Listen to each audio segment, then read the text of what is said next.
Hello, listeners with attitude, and maybe a few kaiju lovers while we're at it. And welcome to Lightning Round number 18, and happy Power Rangers Day. So, as you've been hearing, I've been hoping to max out Streamyard because a crossover this huge, a crossover of franchises this huge needs an equally massive crossover of content creators, starting with my friend Daniel Demana of the Godzilla novelization project and budding Power Ranger fan. Yes, indeed. I was in amongst the many people. I've seen Power Rangers. I've seen plenty of it over the years, but I was inspired by the Power Trip last year to go on my own Power Trip. So I'm gradually, slowly working my way through all of it. And trying to see more. At this point, I've still seen more Sentai than I have Rangers, but I'm loving it. It's good You stuff. are a unique breed, I have to say. This you saw Sentai first. You were on for Die Ranger. We talked about this. Yeah, for those who are wondering, unfortunately, Michael will not be joining us, at least as far as I know. He'll be in the chat. I'm not entirely sure. I want him on here. It feels weird doing a Power Trip anything without him. It does, but he is with us in spirit. Hopefully. And then yes. Probably I think one of the biggest draws of the evening is Ryan the Omniviewer Collins with his kaiju sidekick, Snazzy Chapeau. Did I say it correctly? That is correct. All righty. I'm glad you joined us, Snazzy. I know you were trying to do some stuff behind the scenes. We weren't sure if you were going to show up, but I am looking forward to having your perspective on the show tonight. Everyone is, I'm sure. Yeah. Now, Ryan, you are. I discovered actually recently that you are a Power Ranger fan, which actually surprised me a little bit. So, are you more of a fan of Mighty Morphin? Did you keep up with it for a while after Mighty Morphin?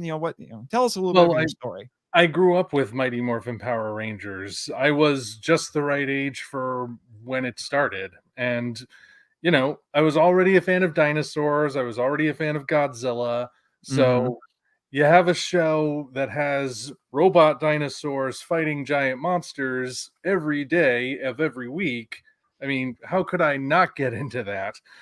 I did go through, I stuck around for the first couple of changeovers. Of course, I had no idea it was Sentai at the time because nobody did in America. And after a while, I did just kind of lose interest the further away it got from the original. But more recently, I've started to kind of feel that nostalgic pull and want to get back into it. I've also started incorporating little bits of it into my channel, reviewing some collectibles, reviewing some Ranger-inspired things like these concept albums, the Dinosaur Warfare albums, or, stuff like that. I haven't done anything full-fledged yet, but I am starting to remember why I got so into it in the first place. Oh, that's great. And then finally, at least as of now, my invitation has still gone on to several other people. We'll see if we can really, blow up StreamYard here tonight. But all the way from the Power Chamber, Mr. Rob Buck. Hey, buddies, it's Morphin time. How we doing? Did you say Morbin? No, he did not. It could that's not allowed. I was just saying, I think that meme is dead. Just like my eyelids for the past 6 hours. I bet. I've been streaming, so. Oh, I bet. Yeah. So, what's you have a bit of a unique history with Power Rangers as well. You run a podcast about it. You had me on as a guest. Yes, I have yet to do a show with you and Michael. So I know. I'm sorry. No, that's fine. All best wishes to Michael. Hope to have him on the chamber at some point. But yeah, my history of Power Rangers. So my birthday was last Wednesday. Oh, happy birthday! Belated birthday. Thank you. You guys wish me a happy early birthday on Kaiju Week. Did we? Oh, that's cool. Yep. I was born, you're frequently in the chats for that. Yeah. Keep forgetting. Yeah. But I was born 2 years and 5 days before Power Rangers. Oh So, yeah, I remember reading about that. 2 years old, and then 5 days I was like, ooh, colorful spandex, and then the rest is history. It's not spandex. And there, the shtick is fulfilled. Yes, quite. Aha! If you've seen RPM, that joke makes sense. Anyway, There you go. I've come correct. all right. Like I said, waiting to see if a few more people are showing up. I have been told Elijah Thomas of Kaiju Conversation is going to join us. I'm still waiting to hear from him. He must, he says, complete his Infinity Gauntlet. Because he has been on every other show that Michael and I have ever produced except this one. So he's been on Film Vault. He's been on Kaiju Weekly. He's been on the Kaiju Groupie, Michael's fairly short-lived interview show. He's been on Henshin Man. He just needs this. I thought you were saying he wasn't here because he was off somewhere else completing his gauntlet. Yeah. Like that's why he wasn't here yet. He Oh, no. Like he that needs to 5,000 come piece of here Lego to set? complete the gauntlet. yeah, he was building the Lego version. Well, he's not ripping anything out of my forehead. Oh, if he tries, that would be Snaz, painful. If he tries, it will be the last mistake he ever makes. Right. It's true. Right. This is true. Mhm. All right. And actually, it's funny. You, Ryan, you have actually at least completed my side of the gauntlet, because you now with this you have appeared on all of my podcasts, because you've been on the Film Vault a couple of times, and I had you on Henshin Man. We talked about Shinesman, a Yep. Sentai parody, an anime to boot. One of the best. One Yep. of the most quotable things ever. I am bound and determined to find the DVD of it for a decent price. And there were a couple of points I did, and I'm just like, I just need a little more money. But anyway, let's say hello to the chat over here. I know we've got several people watching right now, but currently all I see in the chat is Autistic Lizard Productions. Hey there, Brendan. It's great to see you. Hey, Nathan, my brother. And then Daniel, my man. And happy birthday, Rob. Well, now you need to say hi to Omni and Snazzy. You know, don't exclude them, man. Don't exclude them. Oh, it's coming. It'll come. Yeah. There you go. Good to see you, Brandon. Thanks for joining us. Yeah. So, like I said, we're here to talk about Mighty Morphin Power Rangers versus Godzilla, or is it Godzilla versus Mighty Morphin Power Rangers? I don't remember the official order. It's Godzilla versus Power Rangers. Yeah. We'll go with that. So do we want to wait a few minutes for Elijah to get in? And there. He said hi, Ryan. There you go. Okay. There. We'll take it. Yeah, that is acceptable. So do we want to wait a few minutes, just chit chat a bit while we wait for Elijah, or do we want to get right into it? I don't know.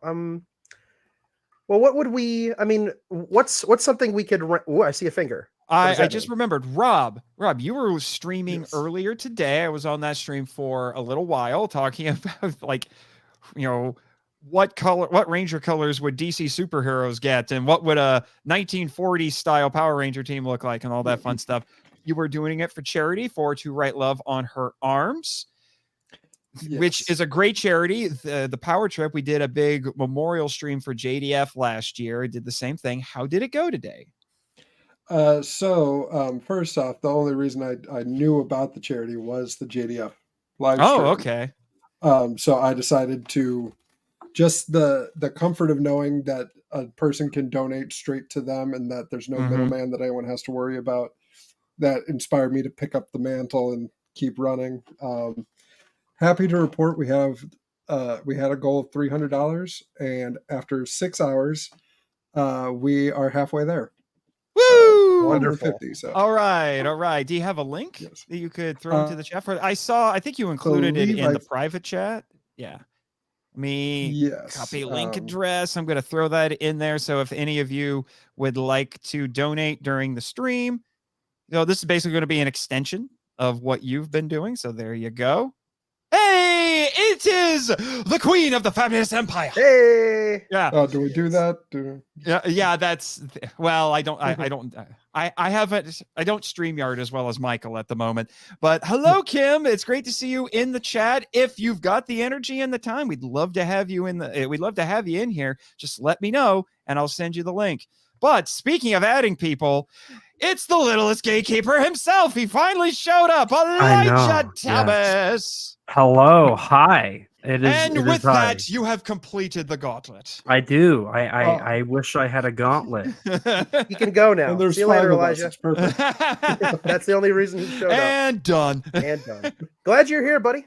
Good to Yeah, see you. as the #1 Strong Trooper fan, like I had to be on for its 30th anniversary. I'm just here for Jew Ranger. What are you guys here for? It's the 30th anniversary of Die Ranger this year. Yes, it is, and it's also the 70th anniversary. Yes, 70th anniversary of Beast from 20,000 Fathoms, which I wasn't expecting him to be fighting Jew Ranger in this comic. I mean, that was crazy. Which means, and there's no sarcasm associated with this. This is off topic. This year, on a technicality, if you think about it, marks 70 years of the atomic monster as a concept in film. Isn't that interesting? Oh my gosh, you should write about this for Kaiju Ramen. Shameless self-promotion. Maybe I should, Elijah. Can I write about that for Kaiju Ramen? You know what? You do whatever you want to do, man. Like, Thank goodness. I think I no, will. it's not my circus, right? So you. But is it your monkeys? No, I have no monkeys. You have You have no monkeys? I'm The stunned. monkey was No back in monkeys. 33. I thought you had all the monkeys, Elijah. They're the only monkeys are the ones jumping on the bed that's currently covered by the coolest poster that Michael tried to con me out of having. Ooh, shots fired! Shots fired! Shots fired! I just want to say, Brendan says hi, Elijah. Hey. hi, Brendan. I just want to say that Michael specifically told me that to be on this podcast, I had to give him this poster, and now I'm on the podcast and I'm showing the poster. So Michael can suck a dino A dino power egg? coin, a Power power coin. There you go. There you go. On brand. We are on brand. Are you going to show us the poster? Oh, it's behind us. Okay. He kind of is. Yeah. Yeah. Here. Let's get a better look at that. Oh, Here we okay. go. The Ooh. poster that Michael Oh. can't have. Yes. Yeah. I got this. So this is what realtors got for when the first issue came out. They were sent a promotional poster they could put up in their stores. And at the time, I was working for a comic book store, so I got it because they didn't put them up. So they were just like, "Do you want this?" And I said, "Yeah." Like, is the sky blue? Yeah. Yeah, seriously. Usually. Yeah. Not So, since so Godzilla versus Barkley has there been such art. I know, right? Which is funny because I have the Barkley poster in that size. Like I have Right. that poster. Right. And it is I haven't framed it yet, but man, when it gets framed, talk about a conversation starter, which is great considering nobody is ever in my home. But you know, Right. in theory, it's a good conversation starter. Well, it's interesting because that, like you said, that's extremely rare. It only went out to realtors. Retailers. Excuse me. Realtors. Caffeine's wearing off. Anyway, so Hey, So, we did I actually have the something- Godzilla poster. yeah, I actually have something kind of similar. Someone got it for me actually at a GameStop. It was the Marvel versus Capcom 3 poster that went out to GameStops, and he snagged that and a few others because this the local GameStop was just trying to get rid of them. And he's like, "Here, man, you can have it," and it's hanging up on my wall. The thing is gigantic. I don't think I can find it. I'd have to make a custom frame for it. It's just huge because it's meant to be suspended from a wall at a retail store. Right. I I also. No, go ahead, Elijah. Go ahead. Go ahead. You're fine. I was just gonna say I also got Trials of Ultraman and Rise of Ultraman, both of their issue ones. The Art Adams covers came as promotional posters, and I got both of those. So I'm starting to collect #1 issue poster promotional material for. I have one. I have one in my collection, and I got it for free in a prize pack. It's a promotional poster for the first IDW book from 2011, and but it's for Kingdom of Monsters with that beautiful Alex Ross cover. But it says Monster World on it because it's before they changed the title. Oh, that's really cool. Yeah, really so cool. it's that image of Kingdom of Monsters #1, which is now it's crazy to me that that's 12 years old now. No, it's not. 2011? No, That No, was you're that right. was I don't wanna- that was I just don't- about that's that was a like week 2, ago. 3 years ago. Yeah, that just happened. Yeah, and but it Space says is Monster warped and World. time is bendable. It says Monster World on it, so it's a cool collectible. I was actually just at a film screening in Columbus, and they were giving away some posters at this little theater I went to, and I was there with my buddy, and he's a big Dune fan, and they had the now completely irrelevant poster for Dune Part 2 with the wrong date on it. And I said, just take this home. Just take it home. You'll thank me later. Just take it. They changed the date.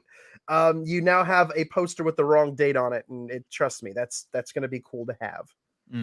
Shout out to Robert Montserrat, wherever he is in the world right now. Yep. Hopefully he jumps into the chat. That would be really fun. That'd be cool. Now that we've got as many troops as we can muster right now, You've got 5 Rangers. Yeah, we got 5 Rangers. Ooh. So let's get it out. Oh my gosh, I forgot. Nathan's custom PowerPoint. I forgot the PowerPoint skills strike again. No, it's the fact that StreamYard doesn't like custom fonts. That's what it is. My apologies, everybody. Hopefully, I can lightning round number 18. Poe. Yeah. A. Poe A. Yeah. Poe A. Oh my gosh, this is awful. Awful. So first question, even though you can't see it because I can't StreamYard. Nope. How did you first hear about this crossover, and what got you excited? So, do we want to go down the line or up the line? Or? It's whoever wants to speak first. Well, alphabetical order by last name. Oh, it's so complicated. I don't even know what letters my last name that start would with. be me. Go for it. Somebody start, right. please. So this one's actually a pretty extensive and long and very intriguing story. So yesterday, Nathan messaged me and said, "Hey, do you want to talk about Godzilla versus Mighty Morphin?" To which my first thought was, there's a Godzilla versus Mighty Morphin Power Rangers. So, sure. And the rest is history. So you binge read it in 24 hours. You weren't kidding. I was on the edge of my seat. That was yes, quite. Yes, quite. Yes, quite. It was more epic than I don't know. Insert Power Rangers reference here. Then that was more epic then.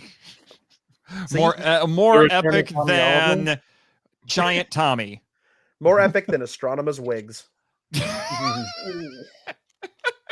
Now that's high praise. Thank you, sir. It really is. That was mostly just so I could get Nate to blush. And it worked, I must say. I don't know. It's hot in here, so. Sure. Oh, no, it is. So it is hot. now. Danny, how did you find out about it? Well, it was the weirdest thing. I was sleeping at night, and I had this nightmare. I don't remember exactly what was going on, but I must have like eaten too close to going to sleep. And I remember I was being chased, and then all of a sudden, this blinding light shone in the distance, and I went toward it because, when you're in a dream logic, naturally you go toward the light. And I started to kind of just, move my way through. Everything went into slow-mo, and there, coming out of the sky, silhouetted in all of its blocky book-shaped nature, was this book. I couldn't quite make out the art on it at first, but something about it compelled me to move forward, and then I saw him, the shape of Godzilla's face, and I thought, cool, new Godzilla book, but what's that beneath him? What could that be? I see 5 heads, multicolored. No. And then I woke up and I thought, well, darn it, of course. I had another one of those Power Rangers versus Godzilla dreams. Good luck with that ever happening. And then, I kid you not, a few hours later, I happened to roll over in a Saturday morning stupor, having just survived my work week, and fumbled for my phone. Naturally, the first thing I did was open Facebook. And there it was, an announcement that it was real. And the image that they showed off was the same one from my dream. Explain that, Marchand. Prophetic dreams? Prophetic dream. Okay, for real, I saw it announced the day it came out, and I had to blink a couple times to make sure it wasn't fake.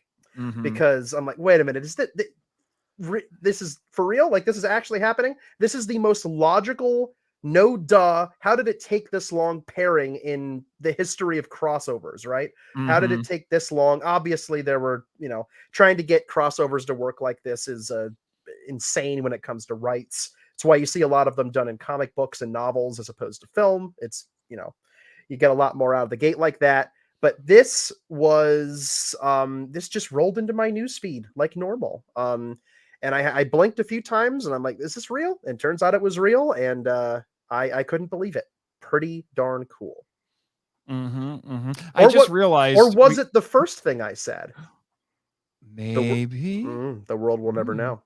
Just like how to get to the center of a Tootsie Pop. I just realized, actually, it's Ryan Collins, so we really should have gone to you, Omni. So let's backtrack a little bit on a technicality. You could do Collins or Viewer as the last name, which that's true. Different ends of the spectrum. Yeah. Sorry, Mr. Viewer. Sorry, Mr. Viewer. Mr. Viewer. Well, and Snazzy Chapeau. Another C. So anyway, how did you find out about it? What got you excited? I mean, I don't remember exactly what it was that showed up first. I just saw a lot of people saying, "Hey, this is legit," posting the image around, and I'm not entirely sure if I was like in disbelief at first, because we've been getting a lot of those unexpected crossovers recently. I mean, we recently around that same time got Batman crossing over with the Ninja Turtles, and they're from completely different companies. Yet that somehow not only got a comic, it got an animated film. Yep. So I guess Batman sells. But I guess it was easy for me to accept it, given the stuff that's been going on recently and all of the especially impossible Godzilla stuff that's been suddenly possible. It's like, okay, ever since they announced the whole Godzilla versus Kong rematch, pretty much everything has been falling into place, it seems. Like all of a sudden we get a Blu-ray of all the Showa films with the original cut of King Kong versus Godzilla on it. We have Power Rangers and Godzilla. We have an American Godzilla store now. It's like the dominoes just keep falling. So this just seemed like the next natural one to go. And I heard it from him. Of course. You two are best friends and roommates. I would expect nothing less. Almost literally inseparable. Almost. Yes. Almost. Right. Now, Elijah, what about you? Well, I have a friend who lives in Japan, and he works for Toho. And so I can't tell you his name. It's classified. And I knew about Godzilla -1 before it was even titled Godzilla -1. Like he told me that. I know the whole plot. I know about the ending where Godzilla breaks off into multiple. Oh, sorry. I didn't mean to say that. Doubt. And so he was like, "Hey, yo, Elijah, I got something for you.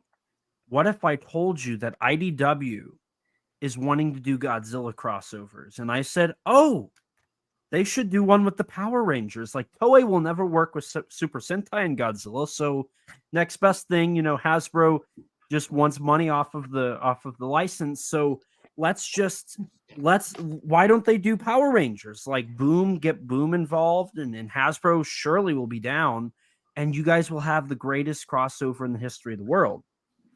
And I made a few calls. I made a few calls, and they were like, "I don't know if we're gonna do this. It's kind of Power Rangers is a '90s children's IP, and Godzilla's a '60s children's IP. It might not work." And I said, "No, look, there's this podcast. Look, man, there's this podcast called The Power Trip, and it's by people who love Godzilla. So this is what you need to do. You need to do Godzilla versus the Mighty Morphin Power Rangers." And I said maybe an animated show, but they were like, "No, we're not going to do that." Toho said no ho. So we went, and so at this point I was kicked out. They were like, "We don't like your ideas, but we do like the idea of not doing any more Monsterverse movies. So we're going to take that from you and not pay you." And I said, "Okay, cool, thank you." And so they were like, let's do this. So they contacted Chris. I know Chris. He's a great guy. We go have drinks every other weekend. And lo and behold, I got an email.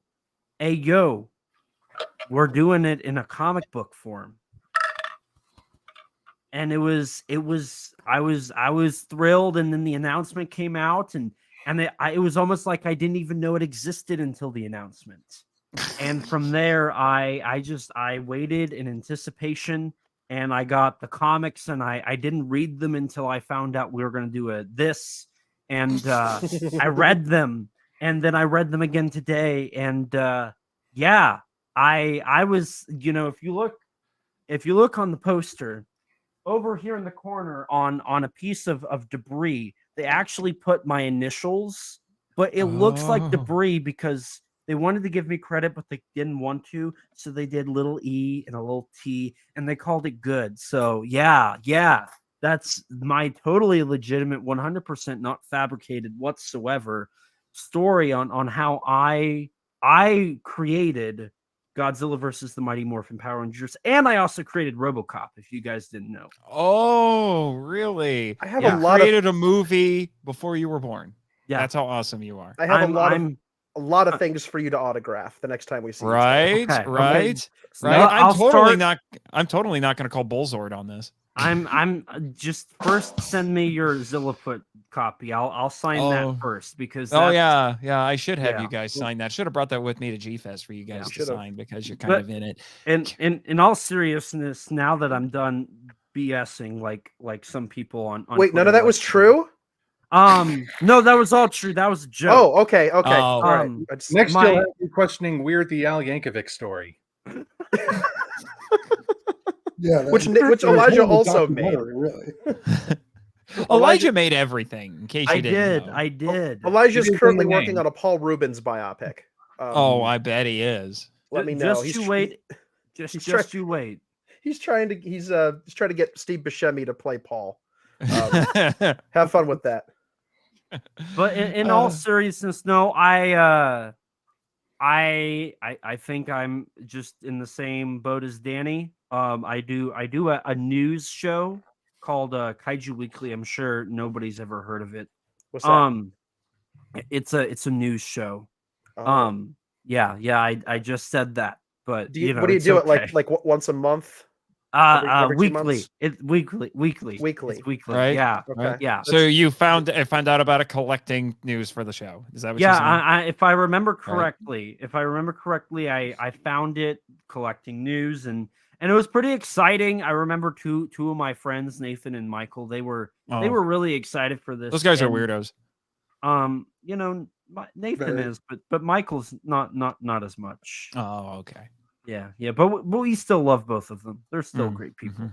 It's true. I tried to get Michael on, but he's like, I'm too good to be on this podcast, even though it's about two things I love. I am fairly confident that is not his reasoning.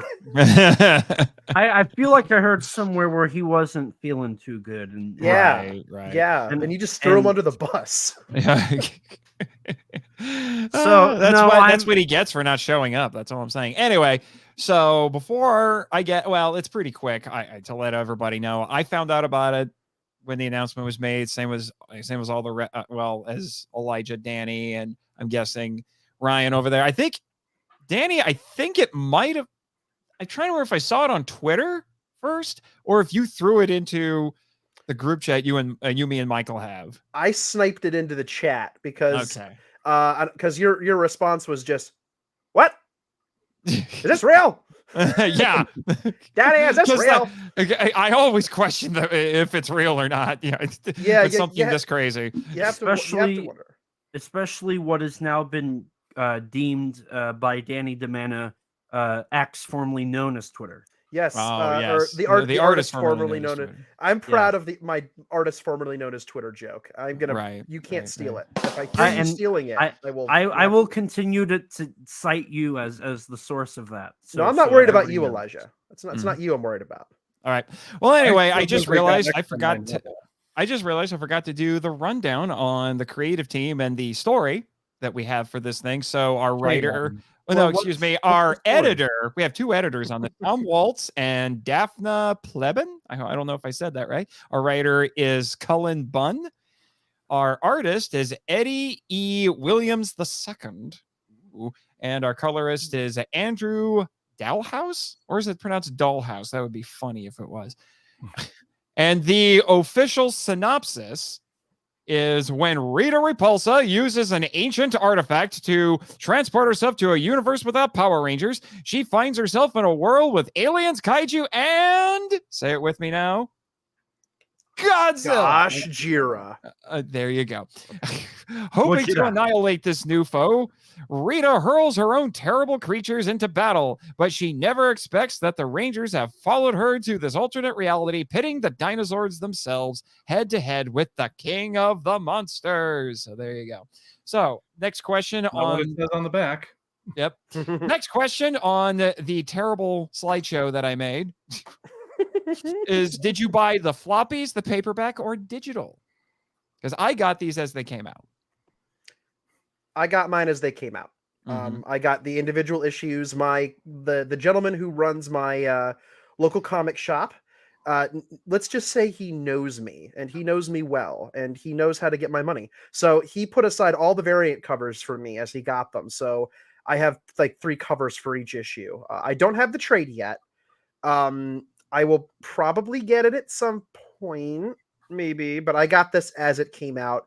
And I actually think this is something that benefits from the paperback, because I think it's better when you read it all at once. Yeah, it's a pretty breezy read. It's a breezy read. But yeah, that's my very long way of saying it one issue at a time. What about everybody else? Well, Rob, you told us you basically binged it all, but did you read the trade? Did you read the floppies digital? So here's what happened. I actually would add a little asterisk to my story, Nathan. When you said Godzilla vs. Power Rangers, I was like, I think I grabbed the first issue. Couldn't find it. Then I called my local comic shop. Support your local comic shop, kids. Yes. Do it. And they only had issues 3 and 5. So I'm like, okay. So you're on my way. I found a digital version that I may or may not have. No, I did. I did totally legally read this comic digitally. I believe. Moving on, Ryan, Snazzy. I wanted to try getting it one at a time, but when I went to the nearest comic book shop to me, because there aren't many places left near here or anywhere really that still carry new comics, I was too late to get the first issue. So I asked if they could order some more and get in touch with me when they arrived, and I would hopefully be able to get them as they came in afterward. I never heard back from them. So I basically just had to wait until the trade came. Oh, okay. But as soon as the trade was there, like as soon as I saw it go up for pre-order, I immediately reserved my copy and yeah, read it pretty much all at once. Like I said, very fast read because it's a very fast-paced story. It is, which is something that we will get into. Did anybody collect the variant covers? Hi. Of course you two did. I believe the one issue I have a physical copy of is a variant cover. There were a lot of variant covers with some of the issues, or maybe, well, I think it's just the first issue, and then all the other ones had 2. It's IDW. They always do variant covers. Well, variant covers have been a trend in comic books for about a decade at this point. Yeah, but like IDW is the company that still thinks it's the coolest thing ever. It's true. Yeah, because that is the interesting thing. This is a co-production, if I may call it that, between IDW, because they hold the Godzilla license, and Boom Studios, because they have the Power Ranger license. And I don't know if they've ever collaborated before. Am I wrong? Yes, I think they did a Star Trek. They did a crossover. Planet of the Apes Star Trek. Oh, wait. Yeah. Which one has Planet of the Apes? Planet of the Apes is Boom, and really? Star Trek is IDW. Oh, okay. At least at the time. Yeah, there you go. And I think they did one or 2 other ones as well. Okay. If I'm remembering correctly. Okay. Isn't the Power Rangers Ninja Turtles crossovers also Yep. IDW? Yeah, that is IDW now that I It think. would be, wouldn't it? Okay, yeah, That is there you true. go. That is true. There you go. All right, there are on to the next out there. poorly implemented slide. Who were and Who why? were you rooting for and why? Ooh. Pick a franchise, people. Oh, that's easy. Draw your battle lines. We know where you land. Power Rangers. Oh, Doubt. really? So, Rob, All you went day. in rooting for the Rangers. All day. All The day. Rangers are the reason I know about Godzilla. So I grew up with Power Rangers, and that transitioned into me catching I believe it was Godzilla versus Mechagodzilla on Sci-Fi. That's awesome. Yeah, that is pretty cool. Yeah, because this definitely follows the classic Stan Lee logic of when two heroes meet, they must fight each other first and then team up. But so we all kind of knew that was going to happen, but still in that, an initial meeting. Danny? I was team have fun reading the book. Oh. I didn't have a preference. I didn't have a preference. Versus stories like this, I don't particularly enjoy picking sides. I just kind of I enjoy how things are going to unfold. I don't care if Alien beats Predator. I don't care if Freddy beats Jason. I just want to see them go at it and see what happens and see what the writers do with that. See what the creative team behind those characters do with the premise of them meeting. It can be a very complex thing. It can be a very simple, breezy thing. Right. And both of them are valid as long as you're having fun with the story. So I went into this knowing that eventually they were going to team up because that's how these things work. It was really kind of down to the individual battles and who was going to take which, battle, but the war was going to be won by both of them, but who was going to take each battle. And I didn't particularly care who won. Like, I know a lot of people are very averse to seeing Godzilla injured in any way in anything ever, which I don't get. It's like, do you watch Godzilla movies? Clearly not. But yeah, so seeing him win, seeing him beaten down, like all of that stuff's good for me. So I was just swept along with the story. I didn't have a team. I'm lame like that. Right. There you go. I seem to remember, and I don't remember who said it, but when someone asked, when you have two heroes fight each other, how do you decide the winner? And it's just like whichever, and the writer basically said whichever makes the better story. That's true. When I have these versus stories come into my life, it's less about who wins and more about the story involved. 100%. Right. Yeah. Omni, Snazzy?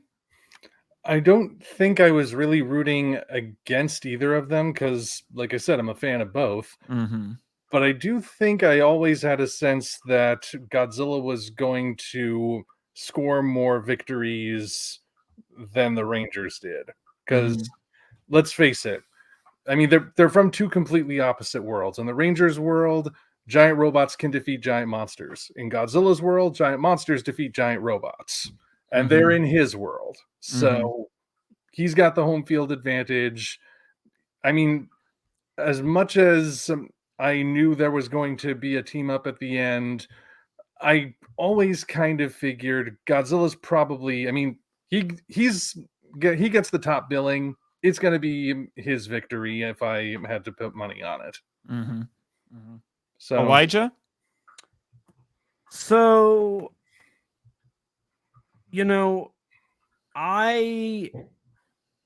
so full disclosure, I am not very qualified to talk about Power Rangers. I don't have really a connection with Power Rangers. I am, I am unabashedly a Godzilla fan. If it wasn't obvious by you're very subtle in your fandom, Elijah. I know. Who would have thought, right? I know. That's why everybody nicknames me something with Godzilla in the name. So for me it was like, okay, it's obvious who I want to win, but okay, I will say in all honesty, I don't think I ever was like, oh, I want Godzilla to kill all the Rangers. I think I was always like, oh, this is really cool. I don't think the versus part ever like clicked with me. I think I always viewed it as Godzilla and Saban's Mighty Morphin Power Rangers. I don't think I ever thought, oh, it's Godzilla versus the Mighty Morphin Power Rangers. It was always Godzilla and to me. And so, while my selling point was Godzilla, I think that the Power Rangers, as this is technically my second, it's my first look at the original team in that, the original team in style and look, but my second time ever viewing anything Power Rangers related. And honestly, I think that they had some of the best moments. I enjoyed a lot of what they had to bring to it. And I was a little sad when it ended. I was like, man, this could keep going. They do a little sequel baiting at the end. I like this, and honestly, I don't know if I even came out wanting there to be a clear winner. I think I came for Godzilla and I stayed for the Power Rangers. So there's my answer. That's awesome. interesting. Yeah, I went into it. I mean, given the fact that I podcast about both of them, it was. Do you? I think I do. I didn't know. Maybe Possible. It's possible. But anyway, I think honestly I was giving a little bit of an edge to Godzilla, but much like Danny, I was just like, I just want to see how things play out. Because I've read and seen enough of these team up crossovers that I kind of know what the tropes are and what they're going to do. And so, I will say this, a little bit of a spoiler as we get deeper into this discussion. This book didn't really surprise me. Didn't really surprise me all that much. So next up, and apparently the image is blank. I don't know how that happened.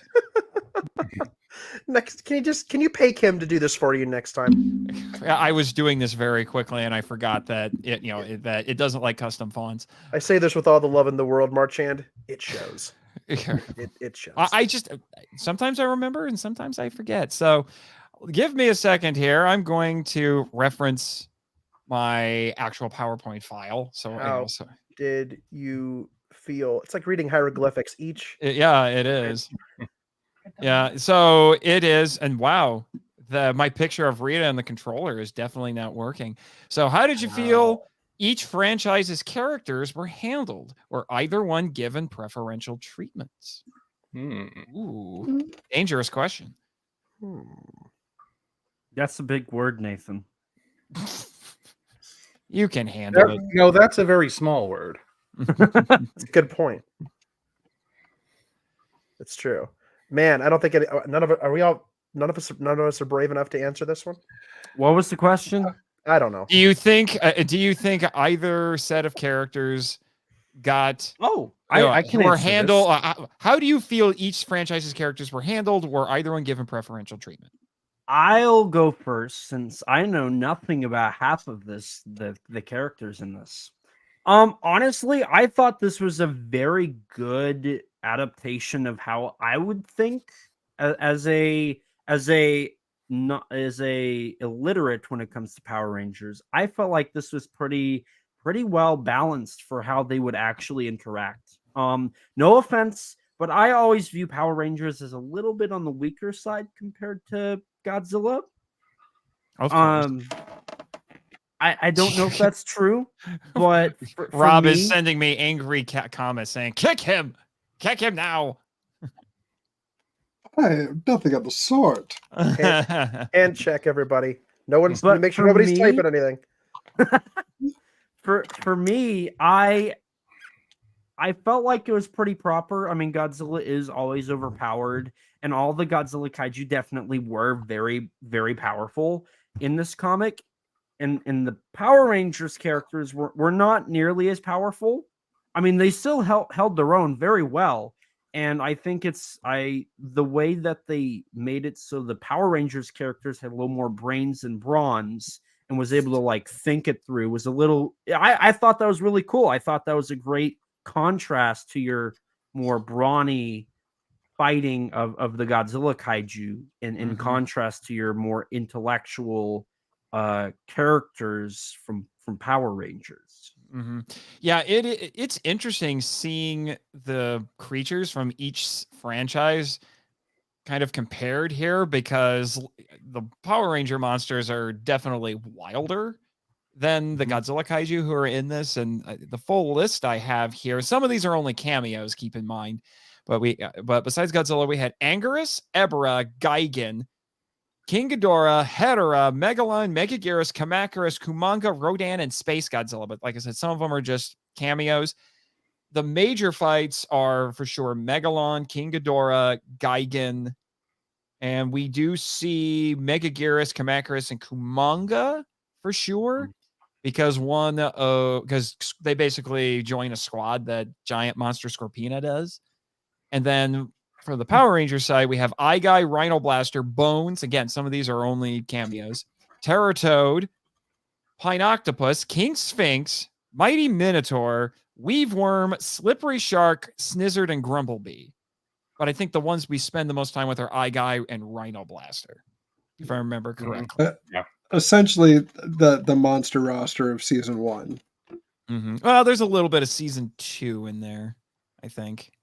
I could be wrong, but this is definitely the season 1 lineup. Tommy's still the Green Ranger, and we still have the original 5 plus Tommy. They make reference to Rita controlling Tommy and giving him his powers. She tries to do it again here and things like that. So, yeah. Mhm. So, who would like to go next? How about you, Danny? I got one.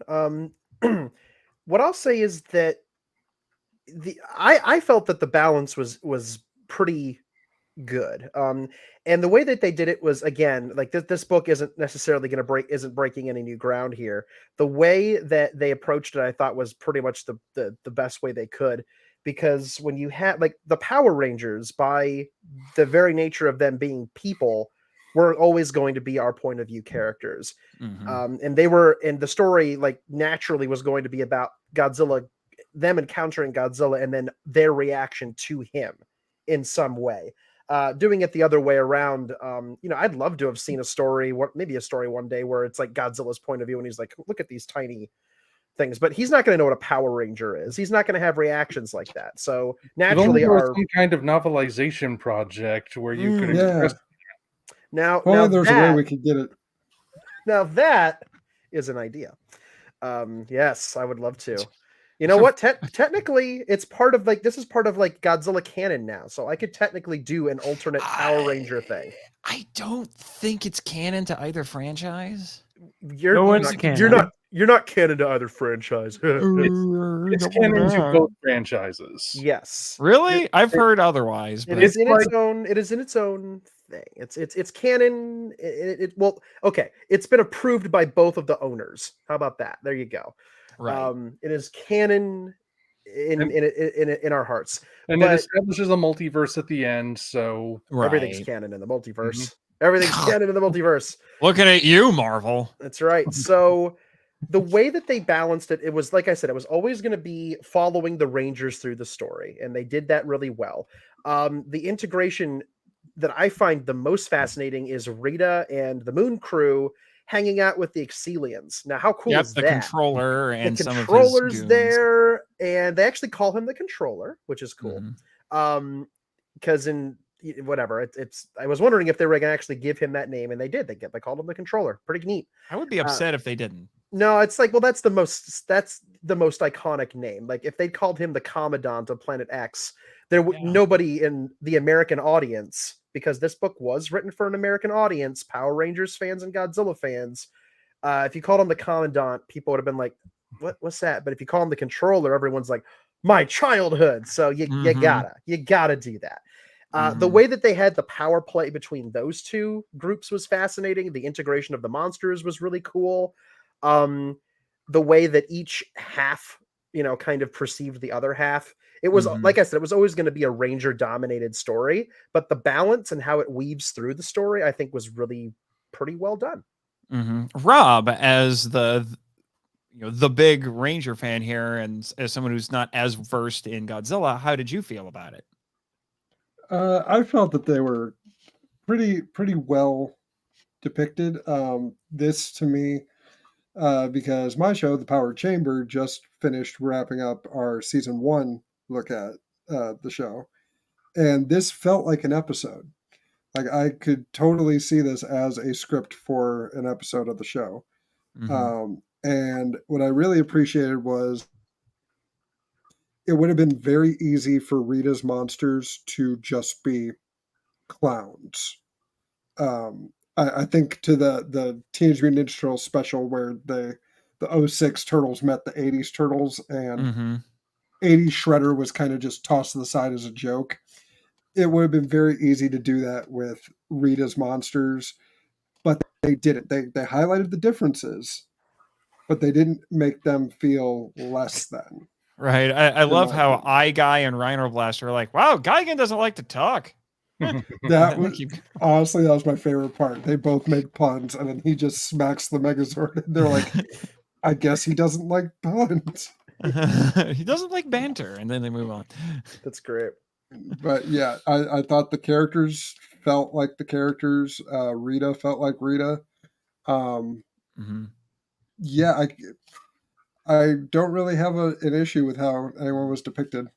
Right. So. Well, and I think using the Zillions, which is a good choice because they're very iconic in the Godzilla fandom, but it just makes natural sense. They're the first alien race to attempt an invasion in Godzilla films. They have, like I said, they have a very distinct look, and they definitely contrast with Rita, who's very melodramatic and over the top, very Wicked Witch of the West.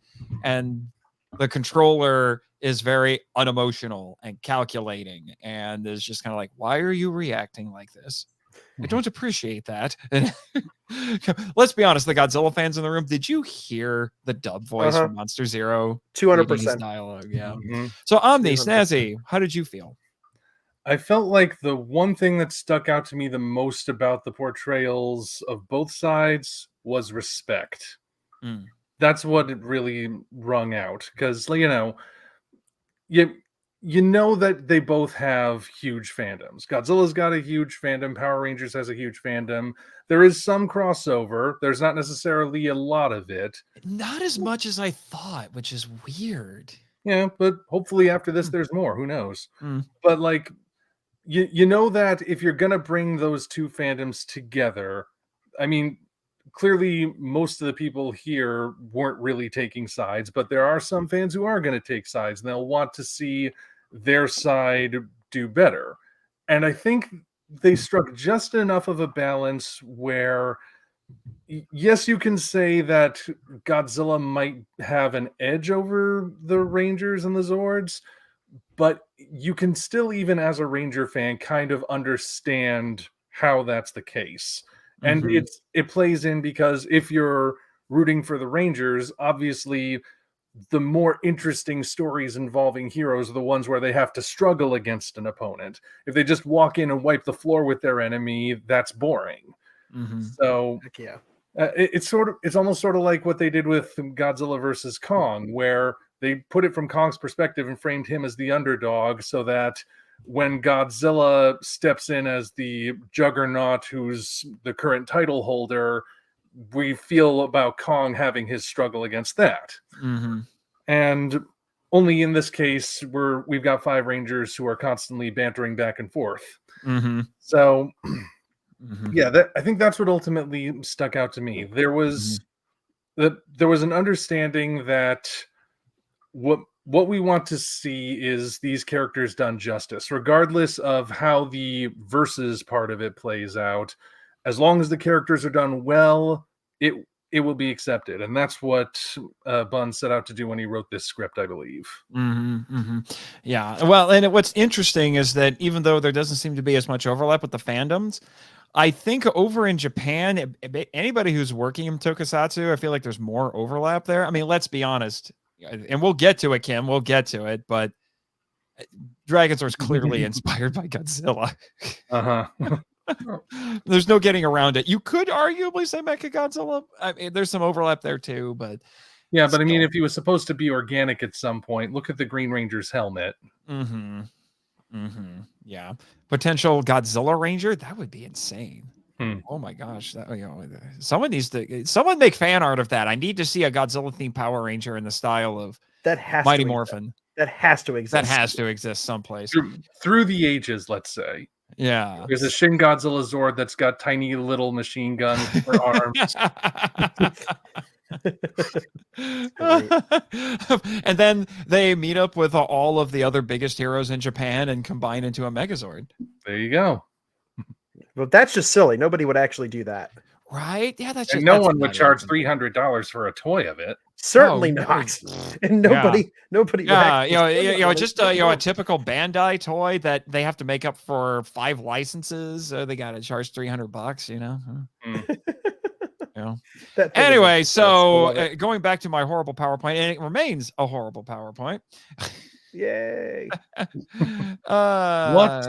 Omen? So let's see, what's the next one? So it's supposed to be, what were the best moments in your opinion? What were the best moments? We already got one with the guess he's not into banter line. That was that's a good one. Yeah, I will admit it is kind of funny when they get at least quasi self-aware, you know, and they're like, trope, huh? That doesn't, why doesn't, he's not doing that. Okay. And then they move on, you know. You know, Rita thinks she can just control all the Toho kaiju, and the control and the actual controller's like, not so sure about that. We tried. I don't think you can. I don't think you can. She's like, bring me the strongest monster. That would be That would be Monster Zero. They say Monster Zero. That would be Monster Zero. Bring him to me. That's kind of a bad idea. He's a force of nature. You probably can't control him. There's like, bring him anyway. And then they do. But against the better judgment of the Zillions. So that's the thing. This comic is basically a series of, and I'll unpack that more a little bit later. You know, it's, you know, people talk about how stuff like Infinity War and Endgame is, or even Final Wars, Godzilla Final Wars for that matter, is basically throwing all the toys into the mix, all your toys together. And I feel like that's kind of the same idea here. I think you talked about that, Ryan, in your review. Like I said, I want to unpack that a little bit more later. So the idea we have here is like, what if Godzilla fought the Dragon Zord? What if Godzilla fought the Megazord? What if King Ghidorah fought them both? You know, you know, what if Gigan fought the Megazord? You know, it's a series of matchups. You know, whether it's fighting or in the case of the human characters, if they're not fighting each other physically, they're verbally sparring, like Rita and the controller. The creators of this book had a childhood checklist that they wanted to scratch every bit off of when they wrote this. Every pairing, we've got to have the splash page with Godzilla staring down the Megazord. And now, like, that's probably the moment that got me the most, was just, the Dragon Zord was like, yeah, but there's something about just that simple image of the Megazord, this iconic image.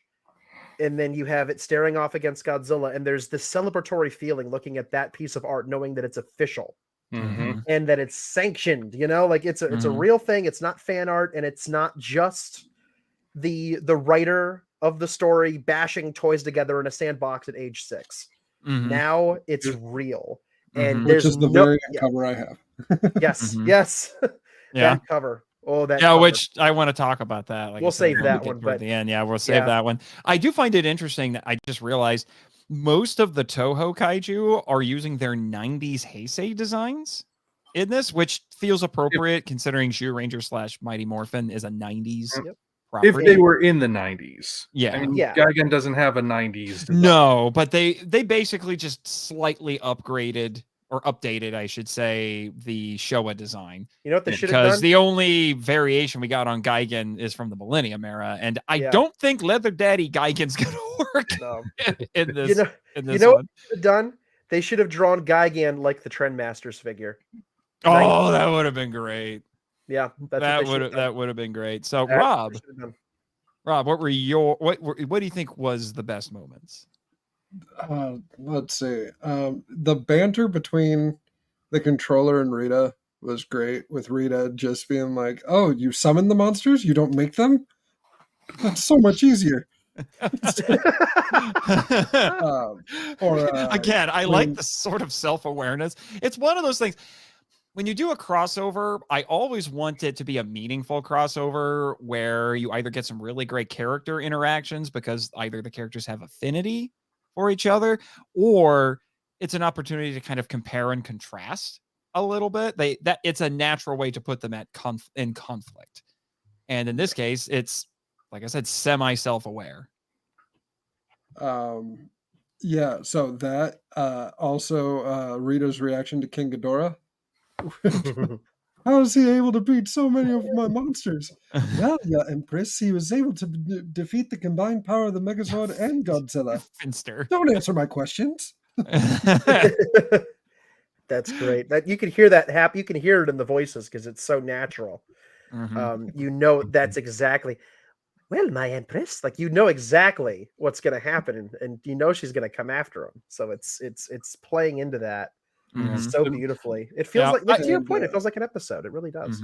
I will say, I do think Bunn did his homework for how these characters are going to talk, and it's definitely styled more after, for the Ranger side of things, styled more after the show than the typical Boom Studios comics. Yep. I would say there's a fine line there between falling into cliche and parody. You know what I mean? When a lot of times like this, you'll get that moment where, hey, he said the thing, or of course they said that, and it feels like they're referencing something instead of organically being a part of it. You know what I mean? That's when where it's a checklist. Yeah, that's where the respect part comes in that I mentioned. Exactly. Exactly. Which is why Omni, I'm glad you brought up respect, because that was one of the reasons this book resonated with me so much, was it just felt entirely respectful. And part of that is in the dialogue and the fact that it really did feel like, it didn't feel like they were parodying, or parroting would be a better word, something like what you would hear Rita say in the 90s. No, they just had her say the thing. They had her talk like that. They had her interactions with, Goldar and Finster and Scorpion. It all sounded right. It all felt right. And you can't do that and fake it without it smelling bad. It has to be respectful, or you can tell a mile away that somebody just Googled famous Power Rangers lines and, tried to make something that sounded like it. And that comes from familiarity, and it comes from respect. And I think they did both really well. So speaking of respect, Omni, Snazzy, what do you think were some of the best moments? It's not just that you can hear the voices; you can also hear the music. Oh yes, because let's think to when the Dragon Zord gets summoned. As soon as you see Tommy whip out that dagger flute, admit it, the tune went through your head. It immediately came back, even if you hadn't been that exact. There it is. And you can almost you hear that, and you can almost see the page start to move as the Dragon Zord rises out of the water. And I would actually love to hear any sort of musician out there compose a score for this comic that fuses the Godzilla themes and the Power Rangers themes together. I actually tried to find a mashup like that to play during my haphazardly made intro, and I couldn't find anything. I was like, okay, I'll just settle for the 2019 cover of Godzilla by Blue Oyster Cult with a Power Rangers theme. That seems like a natural pairing. Well, I couldn't find anything. I did it in my head. I did it. I combined the two. I had a metal version of the Godzilla theme combined with I did it in my head while I was reading the comic. It just wrote itself. Elijah, what do you think were some of the best moments? Well, this page, the splash right page, the 2-page spread. This right here, for me, today when I was rereading it for preparation, when I got to this page, I actually had to stop because I was like, wait a minute, the hat's coming off. I was like, wait a minute. This is the first time we've seen the Megazord and Godzilla facing off, and it's done in your cliched style. And there's nothing wrong with that. It's a cliche style of the Megazord's fighting Gigan, and Godzilla's fighting. And please, somebody tell me the name of the monster so I don't butcher it. I don't want to. Which one? Eyeball one. Eye guy. Yeah. Okay. And very easy. And in Zhu Ranger, he's Dora Oculus, I think. Dora Oculus. Okay. Yeah. And Godzilla's fighting Eye Guy. Just that, the fact that it's just that I'm not a Power Rangers fan, but I could feel how impacting this 2-page spread was. Honestly, reading this, I was getting some goosebumps because, like, for me, I try to think of things as cinema, right? Like, for me, I have a cinematic mind. So there was specifically the moment where it was really early in the comic, and it was when I want to say it was something the Red Ranger said, and the way he said it, I was like, okay, so he would say that, the score would be like boom, and then fade out, and then the screen would fade to black, and then your toy commercials would come on. And I was like, the way this is paced, and it was all towards the end of the book, like each issue, where I was like, this feels like this is your first segment before the commercial break. This is your the way it just, there were those moments where it was like, what's happening next? Like it grabbed my attention. And I don't like the 2-page spread was one of my favorites. Getting to see just honestly, I don't know if I could pick a favorite besides that one, because there's so much in this one that's just amazing. It's very well done, and respect is absolutely what this comic is. This is one of the best. It feels episodic. It feels like it's from the 90s, but it's not written in a way that's very tongue-in-cheek. It's written very naturally. It's a very sincere and honest book. And I love that. I love reading this. During this, I was like, okay, how would they sound? From what little I know, how, like, I was listening to these characters speak and not just reading. I was picturing everything in my head, and I was like, this is great. I want to see a motion comic of this. I was going to say, what the impression I'm getting for you is that you want a motion comic of this. I do. Like, watch Kim's video of issue 1. Watch Kim's video. I also found a video from a guy named Comics Historian who went through all 5 issues and basically did a dramatic reading. Now, he didn't read every panel and every line, but he still went through and he added narration to describe what was going on. It's pretty exciting. I got to say, I will admit, looking back on these comics, the cliffhangers actually work pretty well, I have to say. There's a nice escalation. Like issue 1, we establish everything, the universes are crossing, and then I believe, if I remember correctly, I think issue 1 ends with Godzilla and the Dragon's Lord about to go at it, and then that's the main fight in issue 2. Issue 1 ends with the other 5 Rangers just arriving. That's what it is. Yeah, they just arrive. Megazord. Yeah, and then they center each issue after that around one particular battle, with some other ones kind of scattered throughout. So, Dragonzord and Godzilla are one, Megazord and Godzilla are one.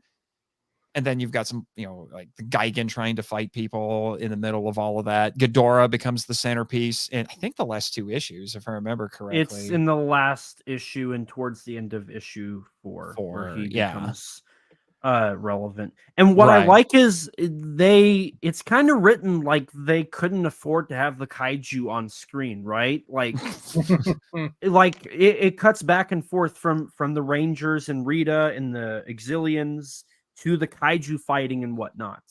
And I thought that was so, like, it feels like they couldn't have the kaiju on the entire time. Like most of your comics from at least the Godzilla side that like to heavily emphasize on kaiju fights, this one likes to have both the characters, the human characters in the kaiju fights have their time to shine in each issue, right?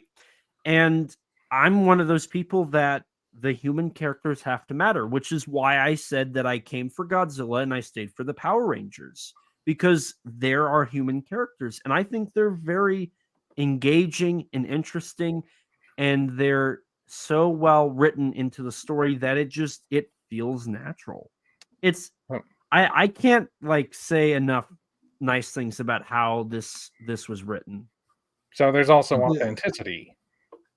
Mm-hmm. Sure Good is. point. Yeah, I do think there were some people who were wondering if Ghidorah was going to be, because Ghidorah's on the cover of issue 4, if I remember correctly, or at least one of the covers. So people thought, oh, he's going to be the big bad in issue 4, and then they're like, well, what are they going to do after that? Mecha Godzilla, you know? Because they're like, I want Mecha Godzilla to fight the Dragonzord. Well, spoiler warning, you don't get that, but We got so much else good stuff. That's just Yeah. greedy at that point. yeah, And- basically at that point, I would have to say, I love the striking visual, and I think IDW and Boom realize this, the striking visual of Godzilla and the Dragonzord. You know, they put it on the covers. There's several panels that emphasize them, and you can't go wrong with that. You know, Dragonzord's clearly inspired by Godzilla, but they both have very distinct silhouettes. You can also think about Dragonzord's a lot like Mechagodzilla, Showa Mechagodzilla specifically, with the missile fingers and stuff like that. So it's like, oh, we've seen Godzilla fight something like this, but this is the Dragonzord. Oh my gosh. You know, it's a big deal at that point. So I would say that and any of the dialogue scenes between Rita and the Zillions were pretty amusing, I have to say. I did feel like Rita kind of overpowered the Zillions a bit in some scenes, but I think that was by design because she is so over the top. Well, yeah. She's Rita. It's Yeah. her thing. Yeah, Did it give she's you got like, she's got more. She might have more attitude than the teenagers. I'm just saying. So let's see how and it's still screwed up. But here's that striking visual I was talking about. At least we can enjoy the pictures. So next question: what other elements or characters would you have liked to see from each franchise? well, obviously Ivan Ooze, or there's nothing worth talking about. That's like, yeah. That might have been a little much, I think. Ivan Ooze, a little much? No. No. I'm a little surprised they didn't bring in Titanus and go and make the Ultrazord. We got the That's a good Dragonzord point. and the Megazord combining, but we didn't have Titanus. No Titanus. I would say it's also interesting that they're in a different universe, a different dimension. Somehow all the Zords get called. That's a potential plot hole that doesn't really get explained. I feel like that just falls in line with the TV tropes, though. Mhm. Yeah, I feel but- like that's like they just travel. They show up. Yeah. They show up I wherever mean, you need them. Zordon I teleported the Rangers there. He probably teleported the Zords too. Yeah, I think that's a natural extension you can do with There you that. go. And like Right. I poke fun at it, but to Elijah's point about how it felt like the kaiju, they couldn't afford to put all the kaiju in most of the issues. That's what made it feel like an episode of Power Rangers. I mean, right down to putting Tommy out of commission so we don't have to use the green. That Ranger is stuff. true. That Just is for him to true. show up at the end. Right. I'm just saying, how fun would it have been? And it probably would have been difficult to work in, but how fun would it have been if we had a dogfight between the Pterodactyl Zord and Rodan? That would have been interesting. Yeah. And what kind of a wild card would somebody like, say, Mothra have been? Because I think, actually, looking at the monster list here, I think Godzilla is the only one of the big. Rodan Four? appears briefly, Yeah, Rodan. Rodan has a cameo, and But King Ghidorah's we- there. Ghidorah, yeah, King obviously. Ghidorah, there. but we don't have a Mechagodzilla, and we don't have a Mothra. So not all of the quote unquote big five are here, and people like Kumanga Kamakuris are kind of second stringers, maybe even third stringers at this point. You know, There's actual words. Gigan. I don't know where to put Gigan. Gigan in the fandom is a big deal, but he's not well known outside of the fandom.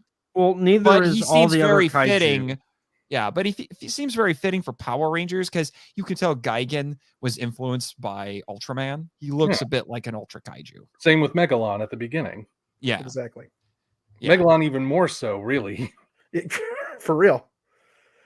Man, I mean, the Ultrazord's an easy pick for, and I hasten to use the word omission because like I said before, looking at all of the wonderful things they were able to pack into this book so organically, I feel like asking for more is just unnecessarily greedy at this point. Right. Like, they did so much good stuff. I mean, the Ultra Zord, you could have snuck him. I would argue you might have been able to sneak him in at the end. Like, that would have been a little bit easier. Mothra, I think, as much as I am a super uber Mothra person, I think in this particular story, she might have actually complicated it too much. Probably. Because who would she have helped, you know? Well, I think you could have written it so that, like, early on, the cosmos, since we're in the 90s, would have appeared and maybe explained things more plainly to the Rangers, but then you eliminate the Rangers figuring that out for themselves. Right. Yeah. I wonder if maybe they thought about having Mothra and the fairies in some capacity. A Cosmos preferably, again, 90s, like you said. Yeah. I wonder if they considered that at some point, but maybe thought it's like they would explain too much, or maybe Mothra could like accidentally slot into a Deus Ex Machina role and come in and save things. Like, maybe she would have, like, I don't know. Maybe there's a version of the story out there where she fits in and they tried and it didn't work. I don't know, but for my money, I'm always down for more Mothra, but I don't know if she needed to be in this one. Which is, I mean, I'm not saying it's not impossible for them to have worked her in. I think it is possible, but it would have been different. Not better or worse necessarily, but it would have been a different story. Right. Oh gosh, I think I'm surprised Batra wasn't it. Batra seems like a natural fit with Scorpina because she had a squad of insect monsters. She had a squad of bugs. They had pretty much every other bug Toho's ever made, though, at that point. Megaguirus, Kamacuras, and Kumanga. Yep, I mean, they're the spider. You got the spider, the mantis, and Megaguirus is a dragonfly, and then she's the scorpion. Yep, that makes sense. Danny, was there anything else you had in your thought there? Honestly, no. I'm just kind of thinking of things as they fly into my noggin. Right. What were you got something, Elijah? What do you got? Well, I was gonna say I kind of like the fact that, I mean, in this there isn't, like, they definitely make the Godzilla kaiju more powerful than the rest, right? And I brought that up earlier, but I think the fact that there's less of those kind of helps it. There's less Godzilla kaiju. And I mean, one of them barely really appears outside of issue 1, being Megalon, right? And the rest are really kind of put into cameo roles for the sake of just like, hey, look at this, and we're moving on, right? But if I had to say that there's anything like to have, God, that's honestly kind of hard for me to. I mean, Power Rangers, obviously, I can't really comment on. But for the Godzilla side of things, I almost think the one thing they could have maybe done is give the Exilians a little bit more of a relevance in some parts. But even then, I feel like having Rita be the main villain that's actually causing more problems for everybody than really having their own like personal solutions is a very nice plot point. Like at one point, if I remember correctly, the Exilians say that Rita's causing more problems than helping. And I was like, I love that. I love the fact that these two universes clearly cannot blend together. Like, there's obvious that there is a disconnect.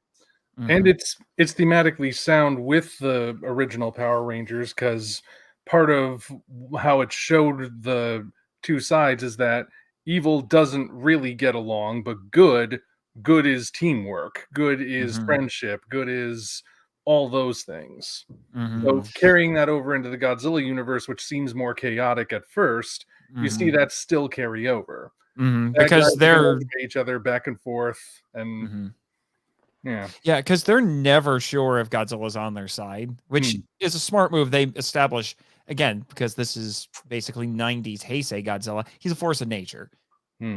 If he's there to protect his Earth, because this is a parallel universe, and as long as the Megazord stays out of his way, he's cool.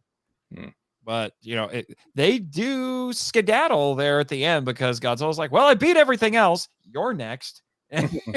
That's the implication anyway. Rob, as the resident Ranger fan in here, was there anything you would have liked to have seen more of in this?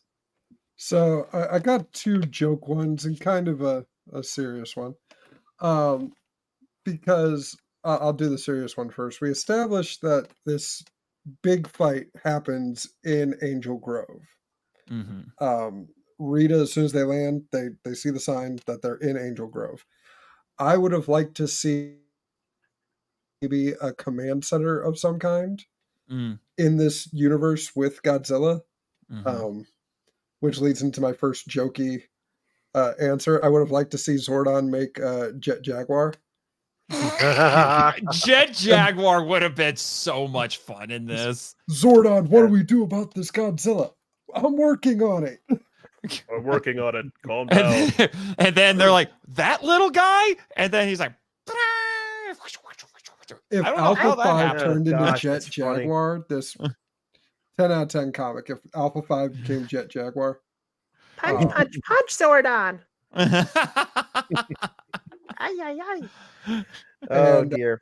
The other jokey one I would have liked, just because I loved making fun of characters from the Power Ranger side and from the Godzilla side. Everyone support Erica on Kickstarter. Biolante and Pinoctopus needed to have an interaction. Oh, okay. Yeah, that would have been kind of fun. There are several plant-based monsters from Power Rangers that you could have picked from and thrown Biolante in. Biolante might have been a little overwhelming, though. Yeah, I'm just saying. I'm just saying there. But we got a funny comment here from the almighty Oreo King. He says, oh, wait, no, not that one. It's this one here. Oh, wait, no, it's this one. He's made some more. Rodan versus Pterosaurs, Jurassic Jet Fighters. That's from this album, this Power Rangers inspired album, Dinosaur Warfare Part 2, The Great Ninja War by Victorious. Ooh.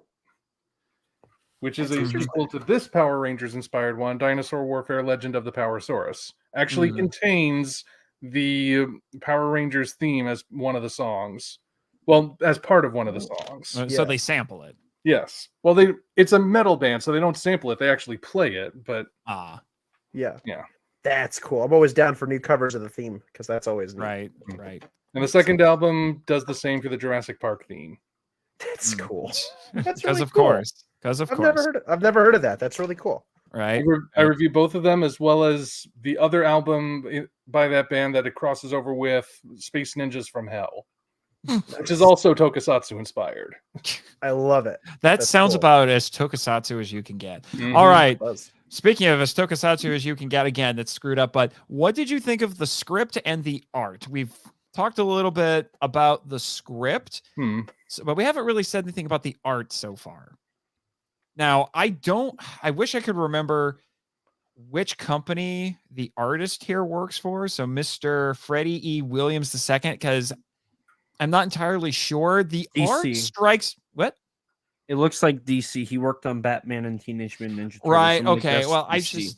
I'm just not sure if this is more in line with the Boom Studios style for Power Rangers or if it's more in line with IDW. I can't really decide. I don't know if it's necessarily in line with the company. I think it's more of the artist's specific take on the material and less of a house style kind of thing. And the IDW Godzilla comics change art styles every other series. So. Exactly. Like none of them look like this. And, I can't think of a Power Ranger Boom book that looks exactly like this either. So it is its own thing. It's less of a house style and more of the artist. And remind me again who the artist was for the interiors on this. Freddie E. Williams II. Freddie E. Williams. Well, Mr. Williams II. The second, indeed. I love the art in this book. I really like the art. I think I don't know. I'm not entirely sure what specifically about it like hits me as being very appropriate. I do love all the detail. I do love that I don't know. It almost something about it feels like a comic art-wise you would have picked up in the 90s. A little bit. I'm not sure what it is about it that says that to me, but Mm. it's there. Mhm. It's the right mixture of, kind of not cartoony, but very animated. But Yeah, also it it's very feels a little detailed. anime-esque. A little bit, but it's also very detailed. And you have a nice shot of Finster here. I always find it fascinating when artists tackle characters with immobile faces in their art, so that you can kind of see what facial expressions they give them. I will tell you, I have read, was it The Soul of the Dragon? Finster, spoiler warning, is in that comic. That's obviously a Boom Studios Power Ranger comic. Finster, some panels, they did him no favors. Here, Finster looks very on model and very recognizable. And which I would say I would say that for everybody. Everybody's on model and recognizable. Rita doesn't look necessarily like any of the actresses who have played her, but she's Rita. Somebody had a little too much fun with the cone bra. I'm just saying. They looked like friggin' missiles at points. Well, you don't really see the Rangers outside their helmets that much. No, but and when you do, they're recognizable. They're recognizable, and you don't need to, because you know who they are if you're familiar with the characters. And once the helmets come off, likeness rights being what they are, none of them look exactly like the actors, but you don't need that, because you know who they are, because the strength of these particular characters, and we are talking about the most iconic lineup of Rangers ever. That first season, however brief they were together in the grand scheme of Rangers, and even within the context of Mighty Morphin, their time together didn't occupy a majority of Mighty Morphin, yet they are the most iconic lineup. And you don't need them to look like the actors, because the way they interact with each other, their character tropes in terms of the dialogue, that's strong enough to create the association in your brain that you don't need. You don't need the characters to look just like the actors. And plus, they're in the helmets anyway, so it's fine. The characters are strong enough that they shine through those suits here every bit as much as they did on the show. And so I like the art a lot. I like the design for Godzilla they went with, very Heisei.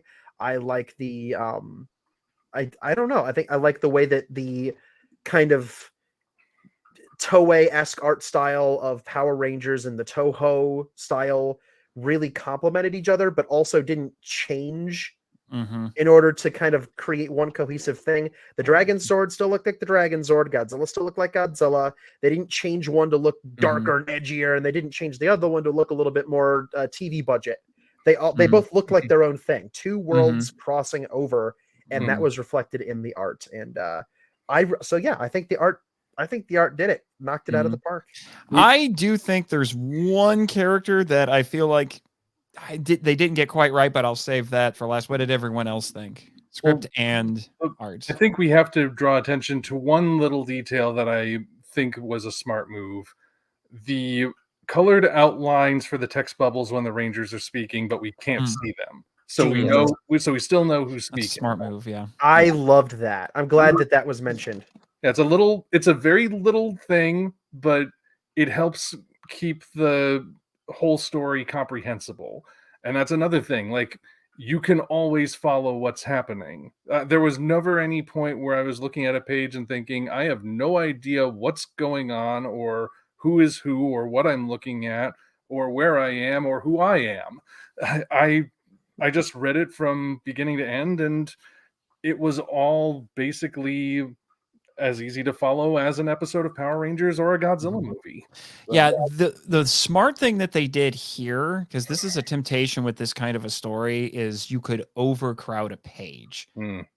Yeah, so Elijah talked about it's like the monsters aren't allowed to be on screen together, because if you crammed a bunch of things in there, for one thing, the artist would have been working for hours on one page, but you don't want to oversaturate things. You don't want to make it too busy. And they kept the art focused, I would say. The pages are full, but they're not jam-packed. So right. Right. Anybody else? Rob? Elijah? I will say with the art style, I'm getting like everyone else, that very 90s feel to it, almost kind of a Rob Liefeld kind of feel A to little it. bit, yeah, because the Rangers are superhero buff, but the Zillions are not. That's probably why it felt 90s to me. It was probably the muscles. Yeah. That's Yeah, probably what it because was. it's I've seen some comic books that like when DC produced some Star Trek comics, clearly the artists are too used to drawing superheroes because everybody in that comic is crazy buff. I'm like, nobody's this buff on the show, guys. Shatner approved. Yeah. And, I mean, and two, it harkens back to, I started collecting Power Rangers again when they were bro. One of the things I didn't like about Bandai's figures was that they gave all the Rangers abs. So especially that first cover reminds me of the Bandai figures. But yeah, the art is gorgeous. I love that. Just to me personally, the design of Godzilla's adversaries is the way they're designed is no matter what expression they make, it's the same face. Whereas Power Rangers, you have a face that looks like it should have expression. It's still because it's tokusatsu and it's designed to just be a static image like Goldar. But they gave them enough emotion. There's a great shot of Goldar and monstrous Scorpino holding each other in fear in front of Ghidorah and Godzilla that I just love. That they're just like, we should get out of here. Yeah, I actually thought Rita, Monster Scorpina had a much more easily distinguished and readable face than in the show. She looks, I can't make heads or tails of her face in the show. Oh yeah, it's way lighter in this comic that I really appreciate. So Elijah. Well, if we're talking about the story and the art, so I took some notes, and this is kind of where a lot of mine come in. So we've been saying a lot of nice things about the art. One critique I did have is I'm not a huge fan of Megalon. Yes, I'm going to showcase that. Megalon is the one monster I feel like was a little off, because I think I actually knew some people who looked at it and didn't realize that was Megalon. It doesn't look like him. In all honesty, it does not look like Megalon. It looks like a pine cone with abs. But again, we were mentioning earlier that they were kind of taking those monsters and saying, what if Heisei? So exactly. This is I actually don't mind this Megalon. He's weird looking, but I like it. It really does almost feel like they said there's no 90s Megalon, let's make our own, and they took a stab at it. And like now that I'm actually looking at it, and we mentioned the whole what if they based Gigan on the Trendmasters figure? The head of this Megalon almost looks like the Trendmasters Megalon. Kinda. It kind of does. Actually, I had that thought while I was reading the book. I actually didn't get too stuck on the Megalon design. I'm like, oh, that's a kind of a funky, comic-y, big buff take on the big bug. But then I just kind of rolled with it. I'm like, cool, new Megalon design, neat. He's weird. He is weird looking, but I like him. Anyway, Elijah, you were saying. I want a toy. Give me a toy of him. Let's see. Some of my other notes. In terms of in the story, there was this cool. I love the humor in this. Like the humor is pretty on point. And the timing for a lot of this comic is quite well done. One of my favorite moments was when they did a Terror of Mechagodzilla-esque Godzilla Returns moment where I believe it was the Megazord is like almost down for the count, and then you just see this blue light in the water, and then you see Godzilla's beam like hitting the characters that are beating the Megazord, and Godzilla just comes out of nowhere, and like you can hear the da da da da da da da da da da da, and it's like That was great. That is Terror of Mechagodzilla's Godzilla entrance. I loved that.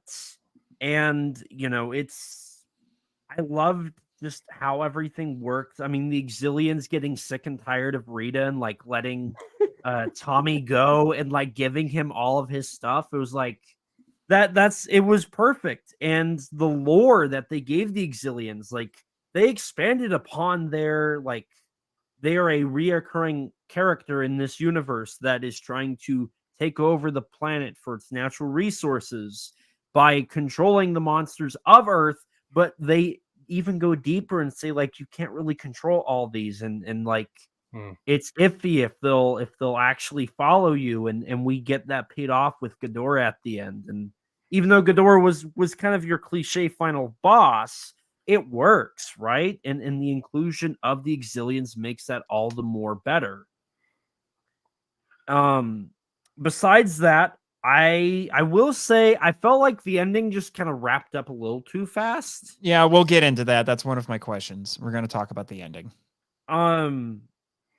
But no, I really enjoyed this. I'm not a huge fan of 90s comics, admittedly. So for me, it was a little like, this seems a little over detailed at points. Especially for somebody who doesn't know Power Rangers. For me, it's like, okay, what? Like, I'm trying to understand the Power Rangers correlations with this, right? But sometimes it was a little hard because there was so much being thrown at me. It was like, okay, this is a little overwhelming of like understanding the Power Rangers. And I wanted to. I absolutely wanted to. This comic just made me so interested. But at points, it was like, I don't know what I'm looking at. I have an idea, but there's details and there's color. Mm-hmm. But that's not really on the comic. That's more on my lack of knowledge for the IP itself. Mm-hmm. Mm-hmm. Right. So here's where you guys get to really show your nerd cred. I don't know how we'll be able to. You can't see it, but what Easter eggs did you see?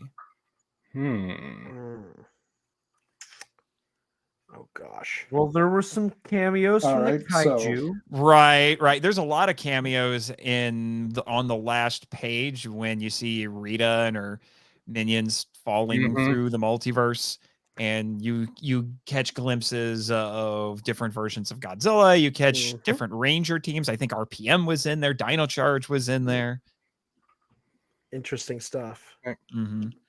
And some other Power Ranger monsters, I think, were they make make cameos here and there. But besides that, that panel, that last page, did you see any others? One back. I just found very like appreciative in terms of a detail is when Rita is attempting to put Tommy back under a spell and make him her Green Ranger. Whoever wrote it actually sounded out what Barbara Goodson is saying in Green with Evil Part 1. If you watch that scene in Green with Evil while reading it, it's exactly the same. Got the phonetics down right. Right? Yes, yeah, maybe they got the script. That's some dedication, I have to say. You'd have to listen to that multiple times to get that down. It's a bunch of nonsense. They did it to match the lip movements from the Japanese footage. Exactly. Mm-hmm. The only Easter egg from Godzilla besides the last panel I can think of off the top of my head, besides the cameos, is the name Monster Zero for Ghidorah. Mm-hmm. They do call Ghidorah Monster Zero in the comic, but I'm kind of going over the comic right now to see if there was anything else. But just off the top of my head, like obviously there was that. It's not really a book that's inundated with Easter eggs, I would say. Right. No. There is some like visual, like Godzilla roaring into the skies, kind of like King of the Monsters, King of the Monsters, Terror of I noticed that. Godzilla entrance. Both of those, obviously, there's some moments where Godzilla clearly looks like Kiryu Saga or Heisei. But I'm trying to search here. So somebody find more Easter eggs while I look for more Easter eggs. I liked that. So here's an interesting one. So one of the character sketches, I don't remember which book it's in, plus one of the covers has a female Exilian on it that's very clearly Namikawa. Yeah. I think a lot of the variant covers have. I'm going to look that up, but a lot of the variant covers have Easter eggs. But they're not. But there are no female Exilians in any of the books proper. They're all male. The female Exilians, the Namikawa Exilians, are limited to the sketch pages and to the variant covers. I think in one of these panels, I'm seeing some maybe as like background characters, but it's a little hard to tell if they're Namikawas or not. Yeah, that I don't know. I don't think so. I don't remember, at least. Ooh, Easter egg hunting. But yeah, honestly, most of the quote-unquote Easter eggs in this book are less Easter eggs and more just overt references that people are going to see. They didn't really. Here's the variant cover you were talking about. There you go. There she is. Yeah, she's not in the book. But very clearly, by the very nature of all of the Exilian women being identical, we are, for all intents and purposes, looking at Miss Namikawa here. That actually would have made for some interesting interactions. Maybe I think Rita and Namikawa. What if she was the one who busted Tommy out?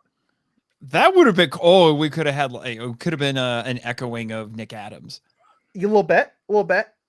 Just a little bit. I mean, let's be honest. It's easy for a lady to take a liking to Tommy. I'm just saying. Tommy likes the ladies, and the ladies like him. And what could be an Easter egg? But I'm not familiar with Godzilla as well as you guys. The variant cover of the children playing with the action figures. Again, we're going to be talking about that. Yeah. There is a Ferris wheel that a monster is thrown into, kind of like Mothra, Godzilla versus Mothra. Nice. I feel like I'm stretching that one just a little bit, but there is that one. Oh, the one that just says. Just as what? Just as fun. It's FUN. It's a funnest wheel. A funnest wheel, huh? Yeah.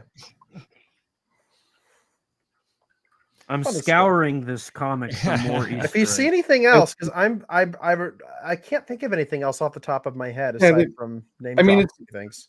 It's not like Rulers of Earth where they throw in, here's the shipwreck of the Yalin, or here's one of the Gargantuas posed like the Patterson Gimlin Bigfoot or something. I mean, that's fun, sure. But I mean, this was more about, let's not see how clever we can be with the imagery. Let's just make the imagery cool. So, right. Exactly. I think, again, this would have been a book where that would have been a temptation to stuff a bunch of Easter eggs and, again, make the art very crowded, very busy. And I think that would have detracted from it. Speaking of Rulers of Earth, I think the notion that the kaiju cannot be controlled the way Rita's monsters are is kind of a reference to Rulers of Earth. Because that kind of introduced the idea where they had the plot of the aliens capturing Godzilla. They have the army of Mechagodzillas. Godzilla and Anguirus are teaming up. And they have the two anti-Shobijin trying to control Mechaghidorah. There's that moment where they're like, we either lost control or we never had it to begin with. And it kind of... Rulers of Earth is weird. Yeah. Because in the movies, we know for a fact that the aliens can control the monsters completely. So, at least in the Showa era. Yeah. Well, they try in Heisei, but that lasts all of 5 minutes. So Gigan retreats like he normally does, like that's very in Yeah. character for him. That's a good one. That's a good point. There was another one. Oh, they kind of do a Godzilla versus Kong thing where the Megazord powers up Godzilla.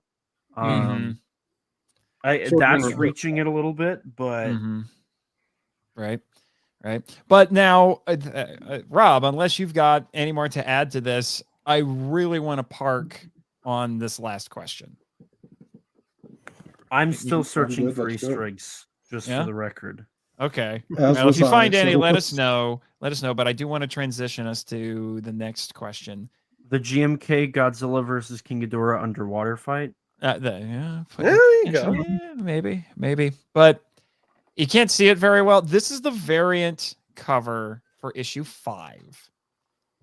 This got released pretty early on. I don't know if it was before issue 1 or right after issue 1 was published, but I loved this cover. And I think, unfortunately, this cover created some false expectations for me. So I did want to ask, and Elijah, you've already hinted at it. What did you guys think of the ending of this book? I mean,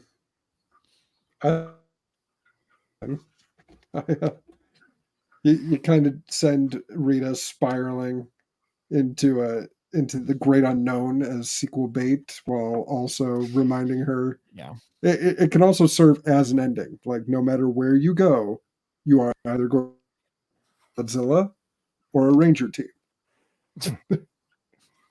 You will never escape. There are two things you don't know about the multiverse. One is Godzilla, and the other is Power Rangers. So speaking of Godzilla and Power Rangers, the last panel before the I want to say it's the 4th issue.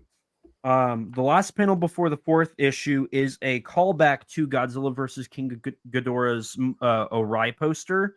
Ghidorah's heads are shooting out red, yellow, and blue gravity beams, and their heads are positioned around all of the Rita's minions, just like how it was in the poster. So there is that visual Easter egg.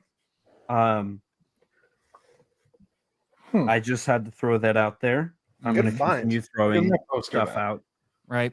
Now, Omni, I'm in particular curious to hear you talk about the ending again, because I told you before we started recording that you and I arrived at a similar conclusion, but your take on it was that it was more metaphorical, where I wanted it to be literal, just as a little preview.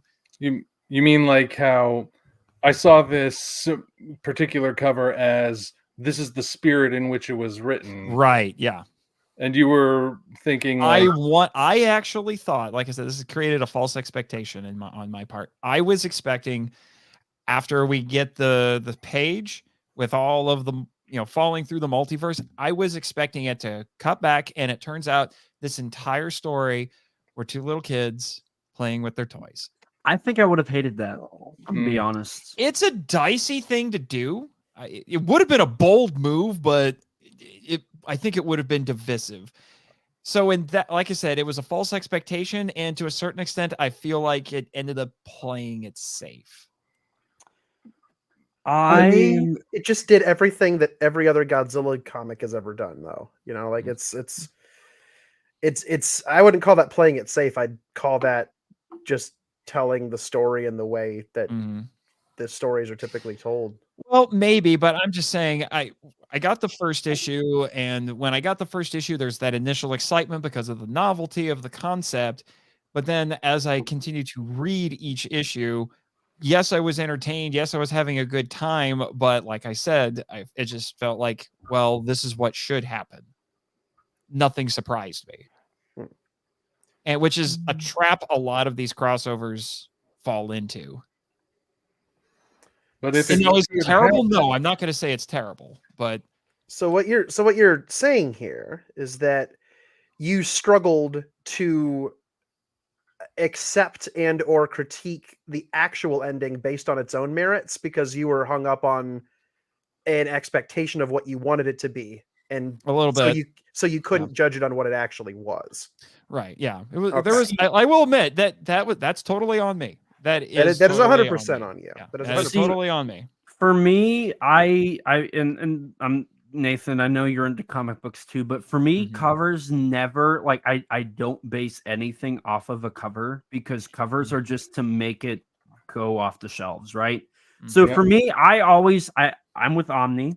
I took this as, this is like what kids growing up would have like dreamed of or like came up with in their head. I didn't think it was actual like, oh, this is going to be all. I would have kind of been upset with that because Yeah. in a way that kind of, to me, it lowers the what's the term, the Legitimacy. Yes, Yeah, yes, which of I the will say crossover. that would have been an issue if that had been the case, because a lot of people would have just been like, I feel gypped. The whole thing was a lie. And I would argue, no, it's not. If we're looking at this as this is what we all did growing up with our toys, making these crazy crossovers that seem like they could But- never happen in real life, I would be totally for that. It could have invited a talk about childhood and imagination But and the importance still of it. can. At the same time, though, it could also have been interpreted as calling the whole idea childish. Mm. I mean, like, Only kids would think this was yeah. worth, like there's Mhm. there's a risk to it. You know what I mean? Like Yeah. there's definitely a risk to it. But looking at this this might be my favorite cover of the It is. It's a of great all cover. of I them, love this cover. because to me, like there was never a moment where just me personally I looked at it and took any of it like literal or that it was some kind of tease. The fact that this is the only cover like this out of all the variant covers for all the issues, that indicated to me that this was an artist saying something. And to Mhm. me, it was just like, this is the most joyful of all the covers to me. Mhm. This is Hmm. the most honest of all the covers to Mhm. me. This is so like genuinely emotionally relatable to Mhm. so many people who picked up the book that you could just feel how much it meant to the Hmm. artist looking Mhm. looking at. I get to write for the official, not write, but do art for the official crossover of this thing. We all did this, we went in the sandbox as kids. Mhm. And so what we're looking at here isn't like there's not even anything in this moment that's reflected in the book itself. Like we're not looking at a scene recreated with toys. We're looking at the spirit, as Omni said, of Mhm. what is represented in the book. This is almost you could argue this is a self-portrait in Hmm. a lot of ways. This is the artist saying, I did it then and I'm doing it now. Because in a Mhm. way, this book, like you said before, it is a celebration. It is the next logical step in the evolution, if you want to call it that, of kids playing with toys, teenagers writing fan fiction, and then adults getting a chance to actually do this stuff with the companies and get paid for it, Hmm. And even then, like, leave getting paid out of it. This person got to work on Godzilla versus the Mighty Morphin flippin' Power Rangers. Right. And that it's one of those moments where you have to look back at your childhood, right? And say, if I was going to tell 6-year-old me I would get to do this, 6-year-old me would tell me to pound sand and tell me I was nuts. But here it is, and it's represented as this beautiful piece of art. And Mhm. that doesn't really answer the question, does it? I like the No. actual ending Well, too. I will say, out of all the covers, this might be the one that if I could get a poster of this, I would love to have it, because Oh, I do yeah. love the spirit of it. But here, let me be Dark Spectre's advocate here. Uh-oh. What if it Is that a wasn't just Power the Rangers two? reference? No, yes. What if it wasn't just the two kids? We'll say they're siblings. What if mom and dad were playing with them too, and they're like, "Oh man, I used to do this when I was a kid." Would that make it more acceptable? I don't think so. Here's the thing. I've always felt that it was always imagined or it was all a dream kind of ending is kind of a cop out. It's like, oh wow, the thing that wasn't real. No kidding. I didn't know I was watching a movie or reading a comic or something. Thank you Exactly. for telling me that, sir. Thank you for assuming I can't tell the difference. Mhm. I feel like this cover is a sign that yes, they know what inspired this. They know that we all were like this if we were fans of either one or both. That's fine for a cover. We don't need that in the actual story. The point of the story is not to suddenly reveal it's just people playing with toys. The point is to take that thing we all had in our imaginations when we were kids and actually make it real. Because this is something we never thought even would be real. I mean, maybe we thought it would be real before we realized that the reason there were different logos before and after all the shows was because they were not going to work together. But once we knew that, we realized, oh, we're not getting that crossover. And here's that crossover. So why cheapen that? Why show us this thing that we've spent all of our lives dreaming would happen and then suddenly make it happen and then say, actually, no, even in context, it didn't happen. Right. What would be the point then? It would be the very last thing, sure. And everything could be practically the same up to that point. But if that's the last impression you leave your audience with, I mean, well, I'm thinking of, say, the Lego movie, the original Lego movie, where when we get to the end of the movie, we get that moment. But is it different there? Or are there people here who didn't appreciate that ending? Yeah, it's different in the Lego movie because we know the whole time that they're Legos. That's the whole point. That's part of. I mean, they're not even trying to pretend. That's the Playmobil movie. The Lego movie always makes it clear that it is Legos the whole time, and they're even hinting at it throughout the whole thing. But here in this book, we are being presented with literal Godzilla, literal Power Rangers. To present it literally for the whole series and then suddenly tell us it wasn't literal at the end, that breaks the immersion. That kind of takes us out of it and makes us go, oh, come on. Really? Yeah. Medium is important here. And the medium of the Lego movie was Legos. The medium here is we're being told this is actually happening. The art is depicting. It's not depicting art. It's depicting events that were supposed to be swept away by. We're not looking at ink on paper, just like but in the way that we're looking at Legos moving in the Lego movie. We're looking at events that are unfolding in that world, in that universe, in that story. And we're invited into that world to be swept along in the same way we would read a novel, or anything like that. So medium's important. Then Danny. Yeah. I'll throw another monkey wrench into a Goldar wrench, I guess, because he's a monkey, right? Into this. I'm with you, Snaz. Yeah. There. I'll throw that in there. Sure. Thank you. Yeah. That makes me feel better.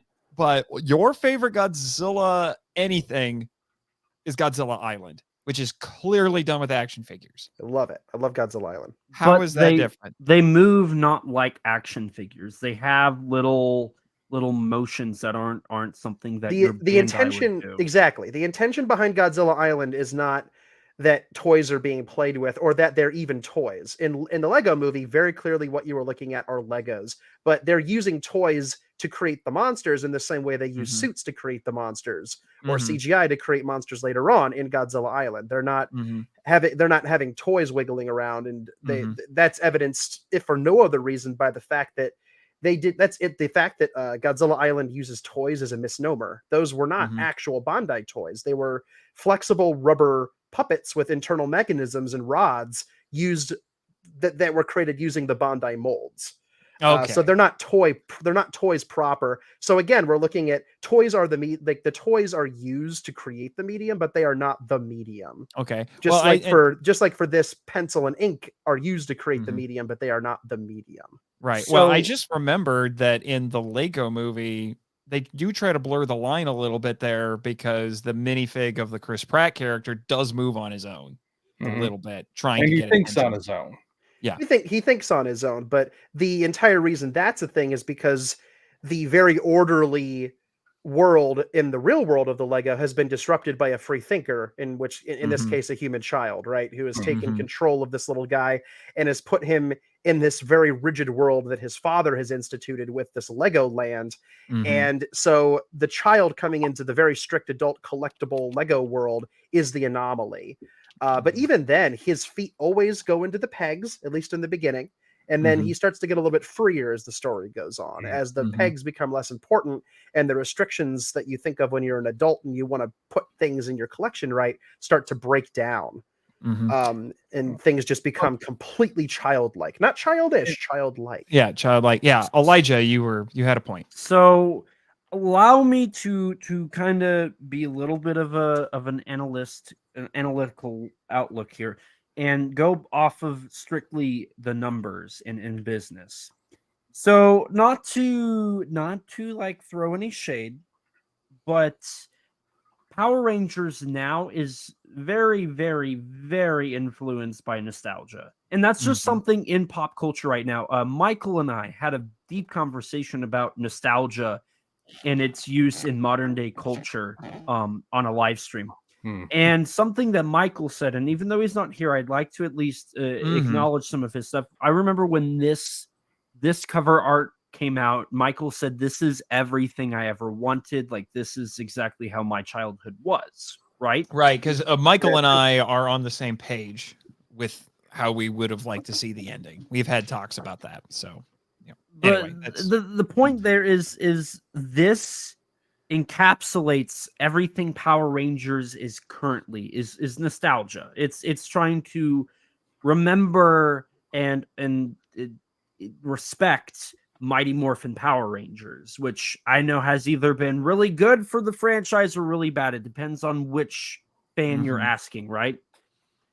So in a way, I feel like this is their way of saying, well, like, this is a nostalgic look, like a nostalgic trip. Look at the Godzilla figure. It's not a 90s Godzilla figure. It's Showa. It's 62. It's a 62 Godzilla figure. That's, very much in line with, at the time when Power Rangers was coming out, I want to say your Showa Godzilla stuff was still kind of the nostalgic viewpoint at the time. So for your Godzilla fans of the 90s, a lot of that nostalgia was the Showa era up until your later 90s and early 2000s kids with the Heisei films, because Heisei didn't really come out till the turn of the millennium. So in a way, I feel like this is just what kids in 1993 were kind of doing. Your Showa Godzilla and your brand new Power Rangers all together. And I just, to me, it's a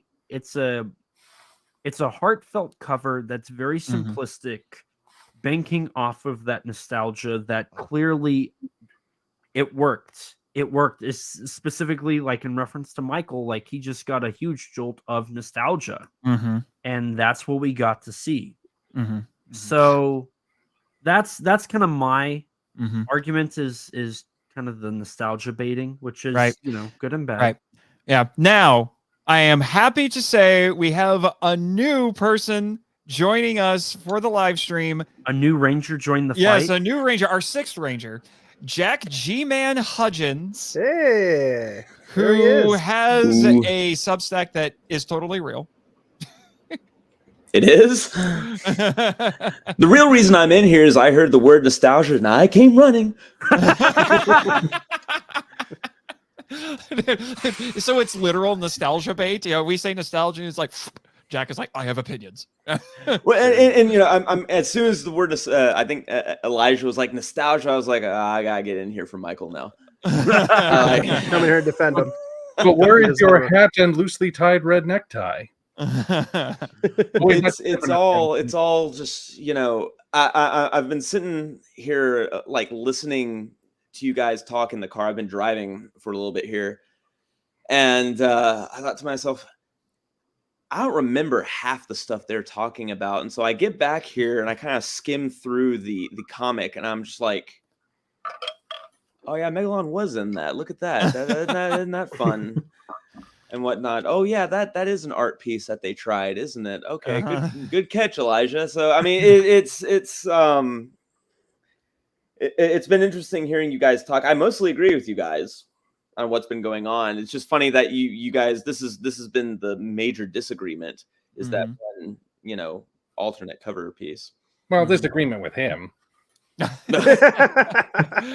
Which I will admit I did on purpose to spark some interesting conversation.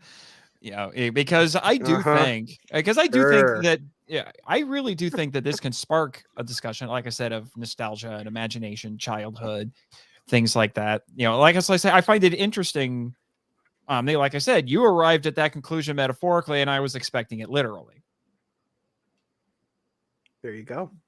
So The great thoughts, dichotomy Jack? of life. Yeah. It's the dichotomy of life. Yeah, it doesn't have the same rhythm. It doesn't flow right. We'll workshop it. We'll workshop it. But no, Jack, did you have any other thoughts on this? I mean, based on the conversation you guys have just been having, it had it ended the way you had thought it was going to end or had hoped it was going to end, Nathan, honestly, I don't think it would have hurt the story all that much. I would have been fine with it. I'm also fine with the way it ended here. I think it's just kind of it's in a lot of ways just irrelevant. Simply because, I mean, regardless of whether it was in someone's childlike imagination or it's taking place in some sort of canonical multiverse, there's let's be honest, there's not a whole lot to the story anyway, so what is it hurting? Sure. It's all about, it's all fluff for our entertainment, and it doesn't hurt anything either way. So and it does succeed at doing that, I will say. And I will admit that, going through this with you guys in the last 2+ hours, I have gained a bit more of an appreciation for this. And I would say ultimately it's harmless. There's nothing egregious with how it ends or if they would have done this. Single-handedly destroyed both the Godzilla and Power Rangers franchises. Of course you would say that, Elijah. That's what it did.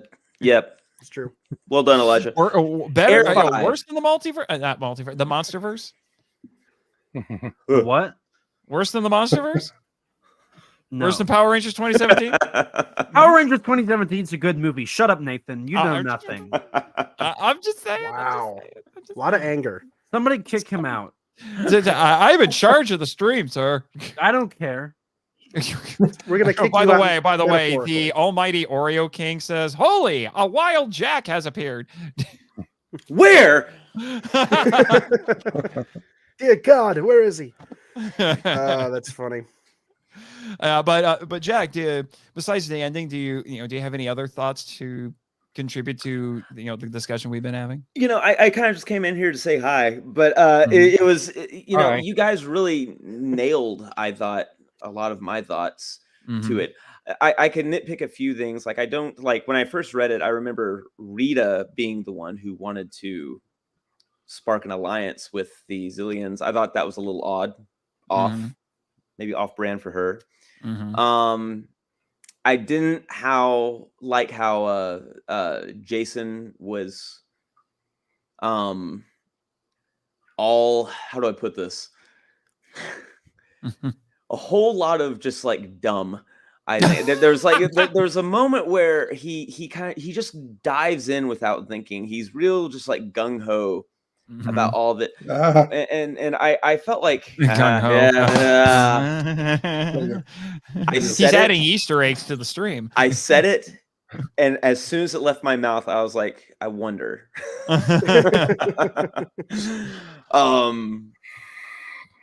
When I've always felt that like one of the biggest strengths of Jason's character is kind of the Optimus Prime mentality. He's strong enough to be gentle. He's not a thunderhead all the time. And I'm still, I don't understand the whole Megazord, the power sword giving Godzilla powers. when it had previously injured him.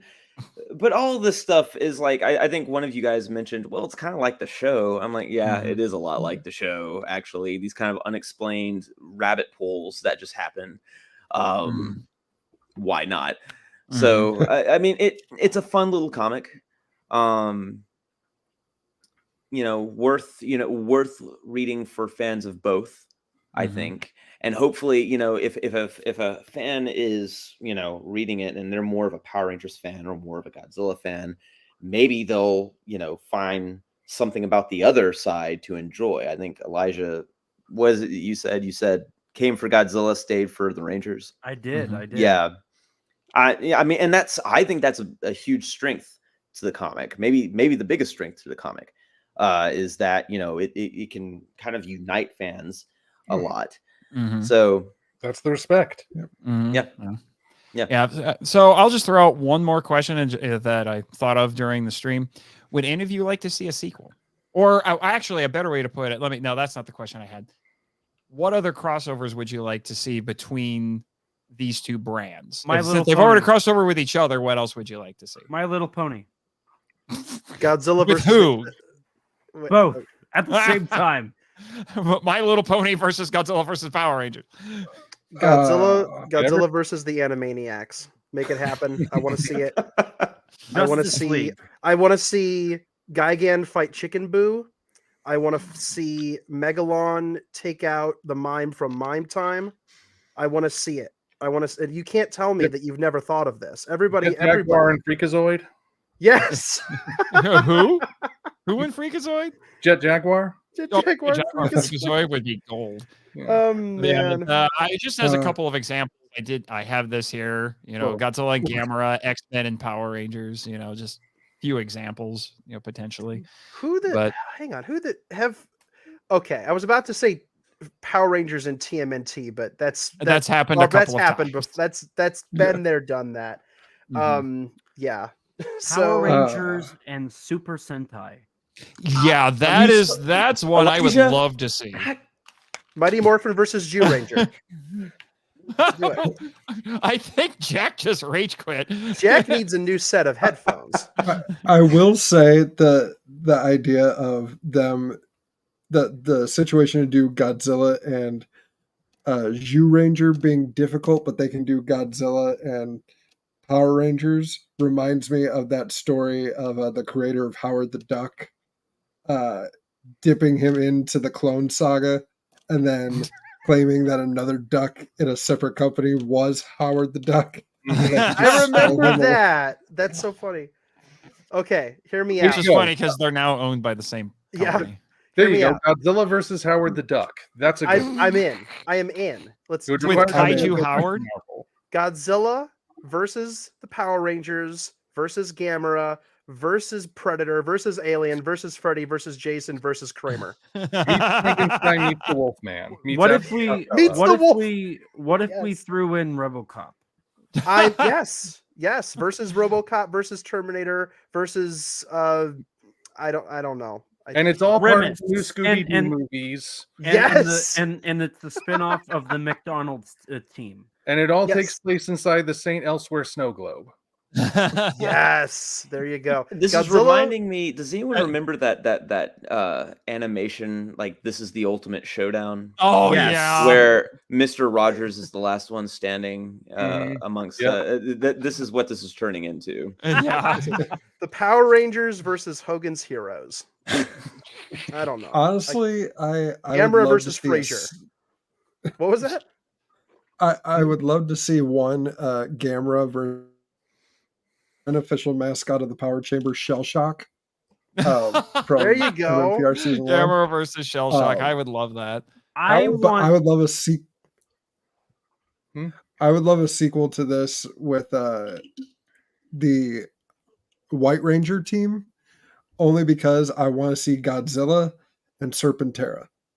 Oh, that would be a heck of a thing. Actually, Almighty Oreo King has a good suggestion. Godzilla versus Terminator could do a plot where Skynet takes over Mechagodzilla. Hey, I like it. I really like that. That's actually a really interesting idea. Imagine this. Yeah. Mighty Morphin Power Rangers in Dinotopia, painted by James Gurney. Oh, Can you imagine what he would bring to it? I'm sold. I've never been more man. sold in my life. I've never been more sold. God's yes. Power Gamera Rangers. and the Ninja Turtles. I've Gamera seen and fan art. Like I think Matt Frank did a art I think piece so. like Yes, that. Matthew A. so. Frank did do a fan art. Hear me out. Godzilla, King of the Monsters versus Gigantus, the Fire Monster. There you go. That's peak cinema. That's That's- peak cinema. Can we have finger puppet dinosaurs doing this out of primordial? Yes. And banana oil. Banana oil. But yeah, that has to be the subtitle. Godzilla Yeah, Mighty versus Morphin Power Rangers Gigantus versus Rep- banana oil. So we have Godzilla at Warner Brothers, and they're doing the Justice League thing. What about Looney Tunes?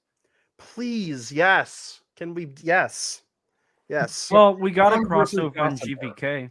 That would- Mhm. They were the Looney Tunes characters in GVK. How? Well, we Power talked about- Rangers in the next Space Jam movie. They have to team up with the Power Rangers. or They weren't in the last a one? Ready Player One sequel because Kong's already been in it. Yeah, somehow they weren't in the last one.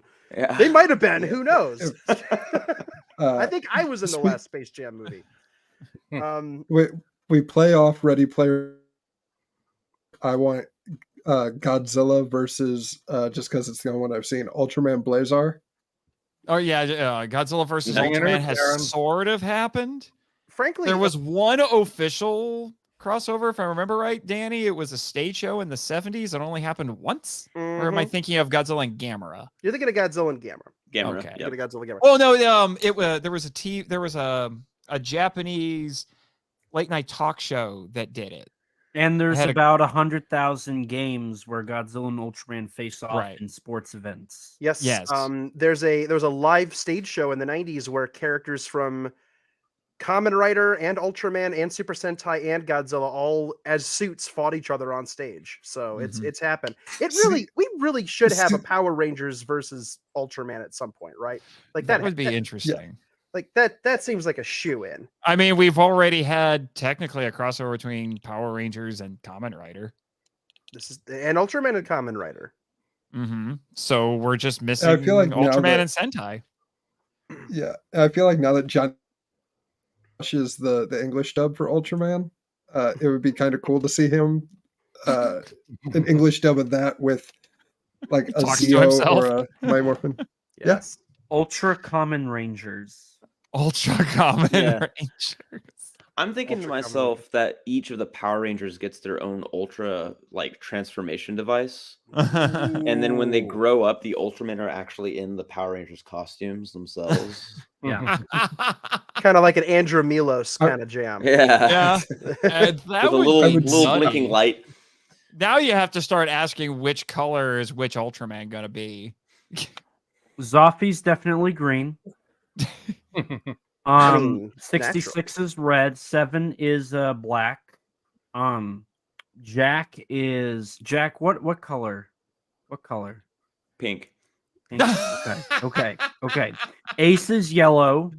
we're just making the Ultra Brothers Power Rangers. Taro is orange because that means he appears the least amount. Thank God. Do you just have a list that was ready for this, or it was like I knew this question was going to? And what exactly do you have against the color orange, pal? I have a problem against Taro, and if Taro appears the least amount, that makes me happy. Fine, let's cater our major crossover just to your taste, Elijah. Hey, remember I'm the one that made this happen, right? Oh well, then So- carry on. You're right. Yes. hmm And then I would. No, go ahead. go ahead. I'm done with my bit. I was Go just ahead. gonna say, of all the Ranger characters, Tommy, at least in the first season, was built to be an Ultraman. From being made to grow by himself to when he has to get the coins back from Goldar. How do they illustrate that his powers are failing? They have the center of his shield start to glow. Yeah, actually, I think Tommy would be a big contender to be an Ultra host. I see what Just you did there saying. because they made him grow twice. Mm-hmm. This is true. So we got teased. This is another question I was going to ask. We got teased with other possibilities at the end of this. Would you guys like to see a sequel with more Godzilla and Rangers? And if you do, what would you like to see? That is tricky. I mean, can you pull off the novelty twice? Mm-hmm. That's going to be my thing. Is I don't think a sequel should happen. Maybe a spin-off. Like maybe you could continue the story with Rita going into other multiverses and Power Rangers following her. But I think you've hit the jackpot once. Godzilla versus Power Rangers Zeo doesn't really ring as well. Or anything. Godzilla versus Jungle Fury. Or like insert Godzilla versus Turbo Power Rangers. Like don't say Turbo Elijah, in front of that- Nate. You'll That trigger would, him. that would flop regardless. That would. That wouldn't get far. Godzilla versus the Sexy Rangers might work. Oh my Shinji God. Nishikawa's worked on both, so technically it could work. I finally got Sexy Rangers into this podcast. I win. Wow. I win. We're Still gonna need- do a spin-off called A Power Trip into the Multiverse of Sexy Rangers, and we're gonna talk about all Wow. three I mean, movies that exist. Yeah, Elijah, I think you Oh. need to take a nap. Nope. I mean, just made we it. already. It's canon to this show now. Sexy Rangers exists. Everybody sign my petition to get us to do a bonus episode covering all three soft Nope. or power. Careful. Rangers. No, Careful. Nope. Careful. Release the Elijah cut, man. I am all on board. I would Oh, say man. we already have Sexy Rangers on the show. Snazzy's here. Oh. Ooh. Ego officially Oh. stroked, Snaz. Oh, there you go. How about That's why I come Godzilla here. versus Power Rangers versus Snazzy? So Oh, we, right. already, Well, Snazzy. that spoiler, We- we know who wins. we know who wins. I was about to say, like, that's what we already know how that's going to end up. I mean, it might be worth the journey to get there to see how it happens, but you know, can we fill up 5 issues of Snazzy just mopping the floor with all of our beloved childhood characters? I'd Well, still maybe read it. what you actually do is that you get to issue 5 and the big twist ending is that it was Snazzy all along, and then he just beats everybody. Leave this stream. Go away. Go away. No, I'm just kidding. I would be a continuation of these issues with RPM, because seeing Yeah. RPM there gives me an idea. Experimenting with some Zalian tech with some maybe bits of Megazord that was left behind, and then that's how we get the RPM Rangers. That's it. Maybe instead of doing Godzilla himself, maybe it can just be other Toho kaiju that weren't Power in Rangers in space versus Space Godzilla. There you go. I'm thinking maybe like so you had Godzilla, and then maybe the next one could be like Star Trek, and you would have another set of Rangers, not the Mighty Morphin ones. Like maybe you could have like your RPM or your like Zeo or Dino Fury or whatever. Have Well, them. there's two space seasons, and either one of them would be interesting. Right, Yeah. and just have that like each like have it continue, but it's a completely different story. Like they're all set within their own multiversal crossovers, but Mhm. they're a continuation of Rita falling deeper and deeper into the multiverse. Oh, okay. Like a Rita Repulsa revolves into the multiverse or something. I don't know. Yeah. Hey, Jack, I'll break your brain. How about Rita and Khan? I just saw a man's brain break. I've never seen that before. That was amazing. Battle of the Extravagant Wow. What would be I- more entertaining, Rita and Khan, or Khan and Zed? Oh. Ooh, I think Khan and Zed would be more entertaining. Honestly, that Honestly, I like this whole I like the falling into the Ritaverse thing that we got going on here. What Yeah, into the Ritaverse. into the Ritaverse, the Repulsiverse. Into the review. I didn't even see that. The Ritaverse. Okay. See, I told you I'm the one that made this happen. I'm gonna get more to happen. Sign my copy, Elijah. Please. I got ideas out the brain. Like, what do you want next? You want give me something. I got two things. One, for real, like if they do a sequel to this, they've already alluded to other universes with other Godzillas in them. They showed a little bit of Showa. We have now seen. I think it was the late Showa Godzilla. It was Terror. It's like Terror Mechagodzilla or Godzilla versus is 74, 75. It looked like maybe 73. Maybe it was Megalon. I have to look at the 73 bank. Okay. Hey, Trey Start. No, I'm just kidding. Keeping it topical. Justice League moment. There you, I don't think they traced it. I do think it's 74. Oh, is it? Okay. You're looking at it. Yeah. It's the I'm going to trust you on this. It's definitely not my baby 75. Not quite. I spend too much time looking like that Wolverine meme with the 75 Godzilla. Oh, that's funny. So here's what I want to see. I got, again, two things. This is the first one serious. We've now seen a world without Godzilla, but with Power Rangers, and we've now seen the reverse. I want to see Rita fall into a world where a version of Godzilla and a version of the Rangers or some Rangers coexist perfectly. Like we have a world where they are integrated, and we do have like maybe they summon Godzilla like they summon the Dragon Sword. It's like the Hanna-Barbera Godzilla show. Like they all ride into ride ahead of like the Dragon Sword, and they call Godzilla, and then they transform into a giant robot. Yeah. I think the one that would make the most sense for that might be Dino Charge. Dino Charge? Okay. Yeah. Or it's an entire this team is completely original, and all of them are themed to different monsters. You've got the Rodan Ranger and the Anguirus Ranger. That would be great. And the designs are original. That you do a sequel where the Power Rangers are all themed around the Mothra Ranger. Kaiju. The Mothra Ranger would have to be pink. Yes. So I think that would be really fun, actually. That'd be cool. So that's my serious one. My other one is, and I refuse to let this go. Elijah, I need you to make this happen for me. Rita falls into a universe with Power Rangers, but they're Muppets. And Jack rage quits again. Oh, and that's it. Come on. I'll make it happen. It'll be Power Muppet Babies. Mighty Muppet Power Rangers. I've got it. It's all in here, man. The Mighty Muppet Power Rangers. We had a talk about this once off the air. Only the patrons will ever hear it for MIFV. We're going to break out in a song. Ooh, a Godzilla musical. Listen, I'm there. I will tell you, I think only a few kaiju can pull off a musical. Mothra is one of them. They tried with Kong. I think they should try again. And actually have good music. Should they really?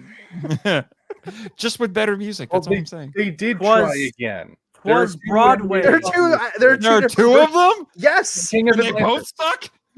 I only know about one.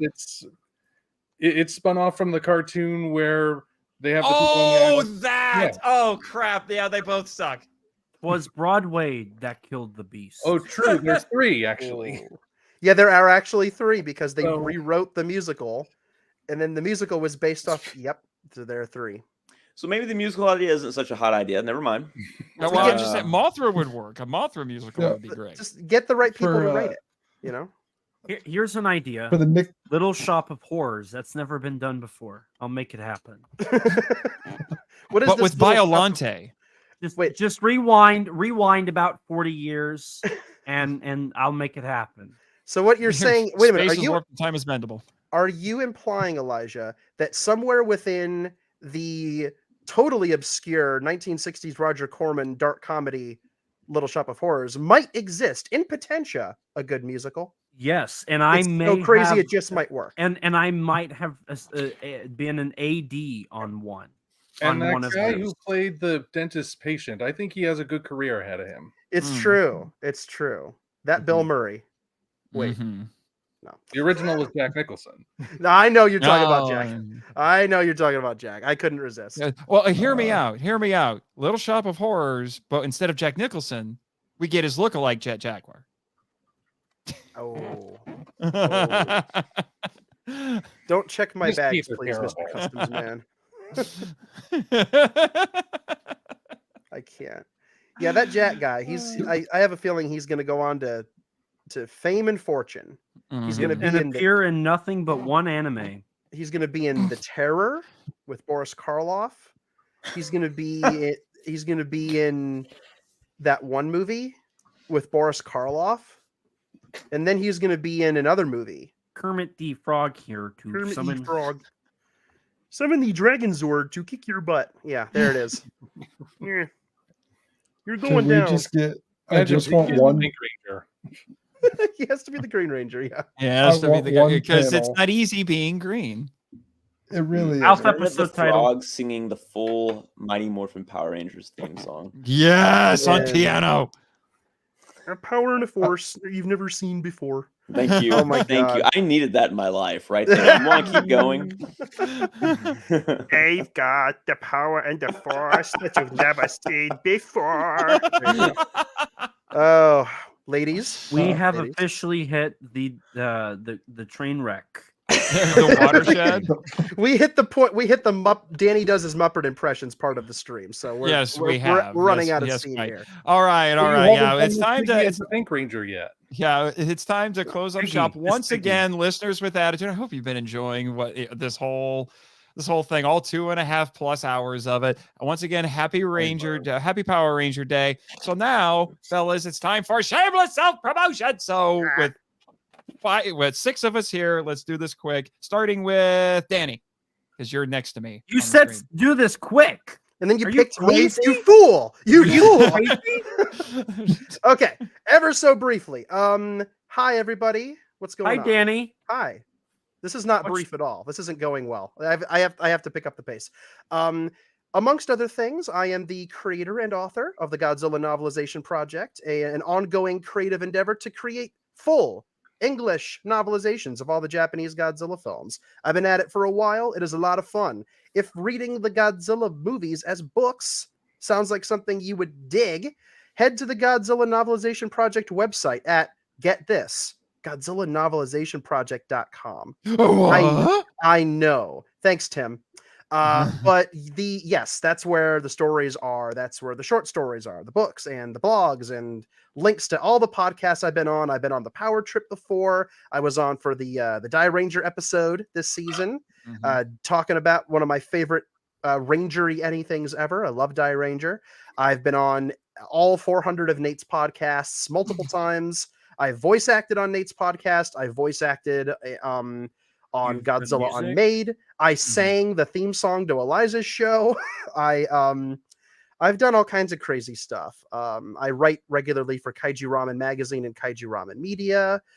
So I'm all over the place. You're a but co-host of Kaiju Weekly. I'm a co-host of Kaiju Weekly. Yeah. I do all kinds of stuff, but the big thing I have to jabber about here for just a few minutes before we move on is right now I am working with the amazing, everybody salute Kaiju Kim. Everybody, there we go. All the saluting. There it is. Yes, all the saluting. She is currently right now working on bringing a really wonderful, ambitious project to life called Erica. Erica is an animated short film. It's currently there. It is. All right, that's enough. That's enough of that. Okay. well done. Figure that too. So Erica is an animated short film that has been stuck in Kim's mind forever. It is the story of it's Godzilla versus Biollante, but it's from the perspective of the character Erica Shiragami. And it's her perspective as she drifts as a soul within the rose, and then once the Godzilla cells are introduced into the rose, how she feels herself, her once innocent self, begin to become corrupted by the cells as she turns into Biollante and starts to gradually lose that gentle, innocent side of herself and become a monster. It's all Kim's jam. This is something she's wanted to do for years, and as of right now, the project is on Kickstarter. We're at almost 40% of the way there. We've got about a month left. We're trying to get about 10 grand for this. It's a lot of money, but the plan is for this thing to look singular point level good by the time it's done. And I am really, like, honestly blessed and fortunate to have been asked to write the screenplay for this. So I'm writing it based on Kim's wonderful idea. And there's a great team of folks behind this, from the animation to the voice acting. Alicia Charpentier is doing the voice of Erica. Perfect casting. So this is really, really exciting. And if that sounds like something that you want to see exist, because again, Kickstarter doesn't take all the money, unless we hit the goal. So if this sounds like something you want to support, please do head to Kickstarter and see which tier you like. We have some cool rewards, and we're currently actually adding some more. We're working on adding some more.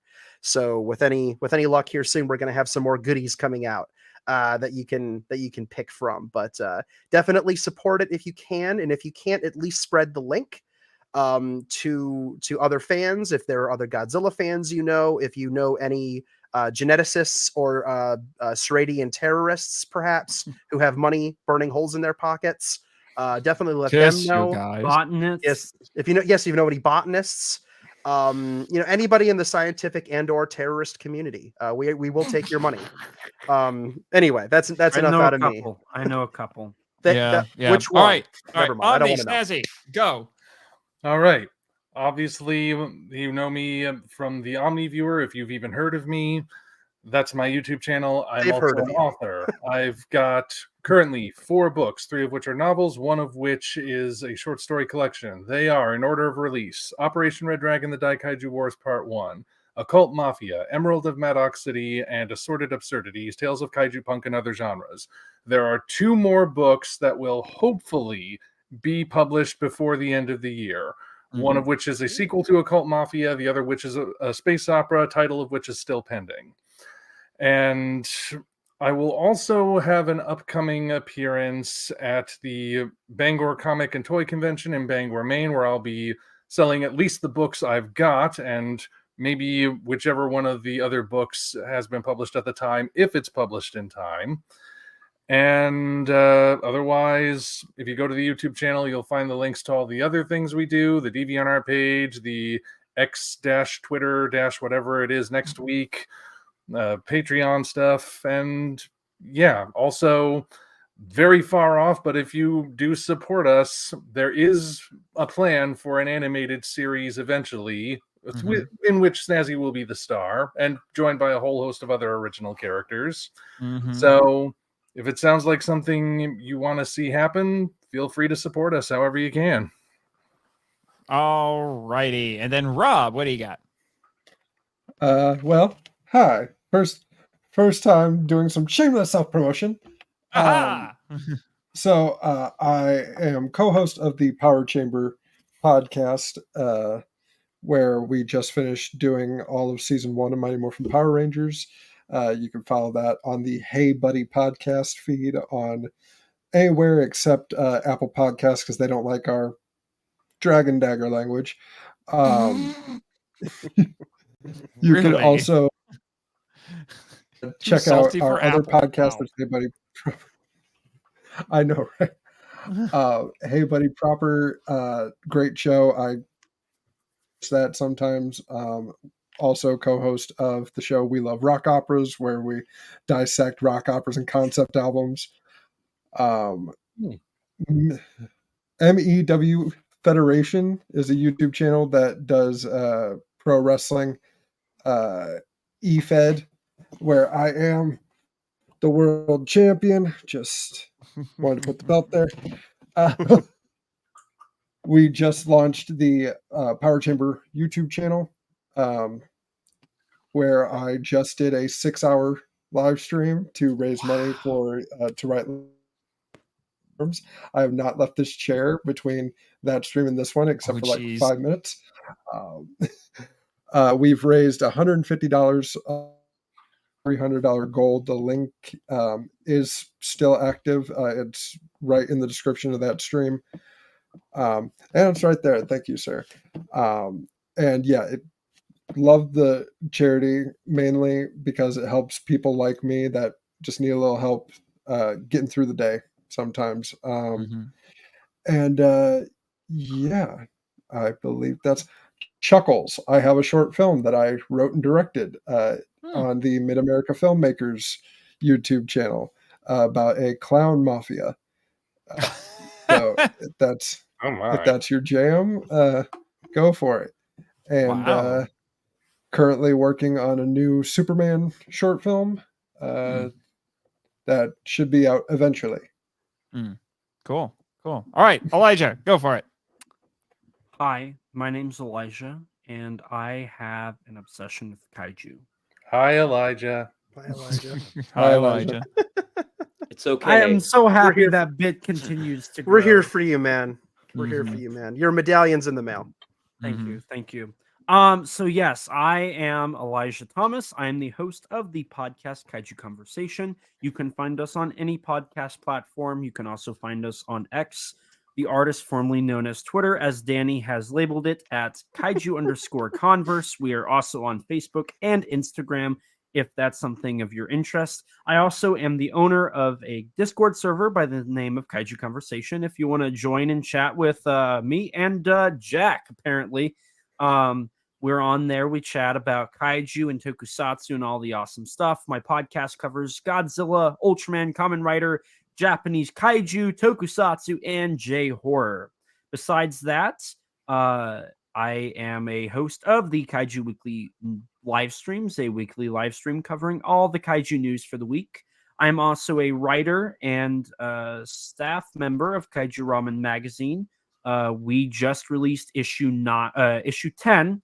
Issue 9 is still available for physical order. There's a handful of copies of that left if you're interested. But yes, issue 10 is now up for pre-order. It's got a holographic, right? Is that the term we're using? Holographic cover featuring the original design for Ghidorah with the rainbow wings and the blue coloration. If that's something you're interested in, definitely go check it out. It's the theme of the issue is Godzilla's greatest enemies, where we cover a wide variety of topics such as Trendmaster's Godzilla line, Anguirus is in there, Godzilla Clones is in there. There's a ton of stuff. Definitely go check that out. KaijuRamenmedia.com. Go to shop and you can check out all of our previous issues on PDF or, like I said, physical for issue 9. I also have a YouTube channel, ET13 Productions, that's also available on X, the artist formerly known as Twitter, as Danny has labeled it, at ET13 Productions, and on Instagram at ET13 Productions. I just released recently my recent kaiju-inspired short film, SOS Seek Shelter, if you want to check that out. If we're going to continue with what I did on Kaiju Weekly, I also contributed to the book Giant Bug Cinema, a Monster Kids guide that you can purchase on Amazon. And if we're going to add to that, I am also a additional director and actor in the film Zillafoot, produced by SRS Cinema. Where Along with Danny DeManna. I forgot to mention that in my list. Where I play the star of my 5 minutes, Fox, aka Skywatcher number 2. I just think Fox Skywatcher sounds like a great name. I'm just saying. It does. My kid's gonna be named that. Fox Skywatcher Thomas. It's the best middle name ever. It is. Besides that, I've also appeared on a plethora of podcasts. You can check out most of them on my YouTube channel under appearances. And I think that's all I do. I think. Good for you, Jack. I'm Jack Hudgens. I was part of a podcast called The Drift Space, which is on an indefinite hiatus right now, but you can check out our old episodes on all your favorite podcatchers and whatnot. You can find me on Twitter at G-Man of Mysterioid, where I apparently still live rent-free in some people's heads. And you can check out my Substack at markalite.substack.com, where I just have correct opinions all the time. I also contribute off and on to Kaiju Ramen and hopefully we'll continue to do that in the future should I find the time. Mhm. So, short and sweet. I love it. I Note, love Nathan. it. Yep. So if you Wake me up enjoyed when the power, Nathan stops talking. so if you enjoyed the today's power trip and you want to hear me talk more about Godzilla, including with several of these fine gentlemen, Danny, Elijah in particular. Huh? It's a- I heard my name. What's so You've right been about on me? Godzilla episodes with me on the Monster Island Yes, Phone yes, Vaults. and my opinion's right. Yeah, of course. We didn't really disagree a whole lot, when I've had you on. But anyway, it's a podcast about the seeking entertainment and enlightenment through Tokusatsu. And if you enjoy Henshin Heroes, check out Henshin Man, which is the sister podcast to the Power Trip. Tagline for that one is a podcast about the appreciation of Japanese superheroes and their high-flying and high-kicking adventures. Also, if you like Omni, I am too an author. If you want to find more information about my books, check out my author website, nathanjsmarchand.com. And that also gives you links to all of the socials. Monster Island Phone Vault can be found on its own website, monsterislandphonevault.com. And both Power Trip and Henshin Man are part of the Kaiju Ramen podcast network. You can find links to all those on the kaijuramenmedia.com, where I've also contributed. I am also the editor for the magazine.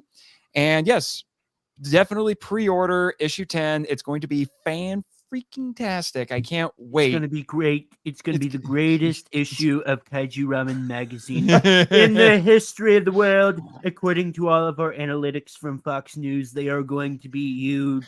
It is the hugest opening in the history of the world. We are doing great in Georgia. We're doing great in Alabama. We're doing great. It's just great. Our numbers have never been high. This is why you got your mugshot is great. Anyway. Topical. I'm being a little topical there. 2 or 3 years from now, people are going to be like, what's he talking about? Yeah, probably. Dated topical joke. Yeah. So I think that covers basically everything that I do. You go to the appropriate websites, you find links to everything, the socials, all that fun stuff. All right. Once again, thank you all for joining us for this epic Ranger Day live stream. Jack, even if you did only just jump in and for the last hour or so, I'm glad to have you on. Glad to have you on. All right. And once again, may the power protect you. Bye.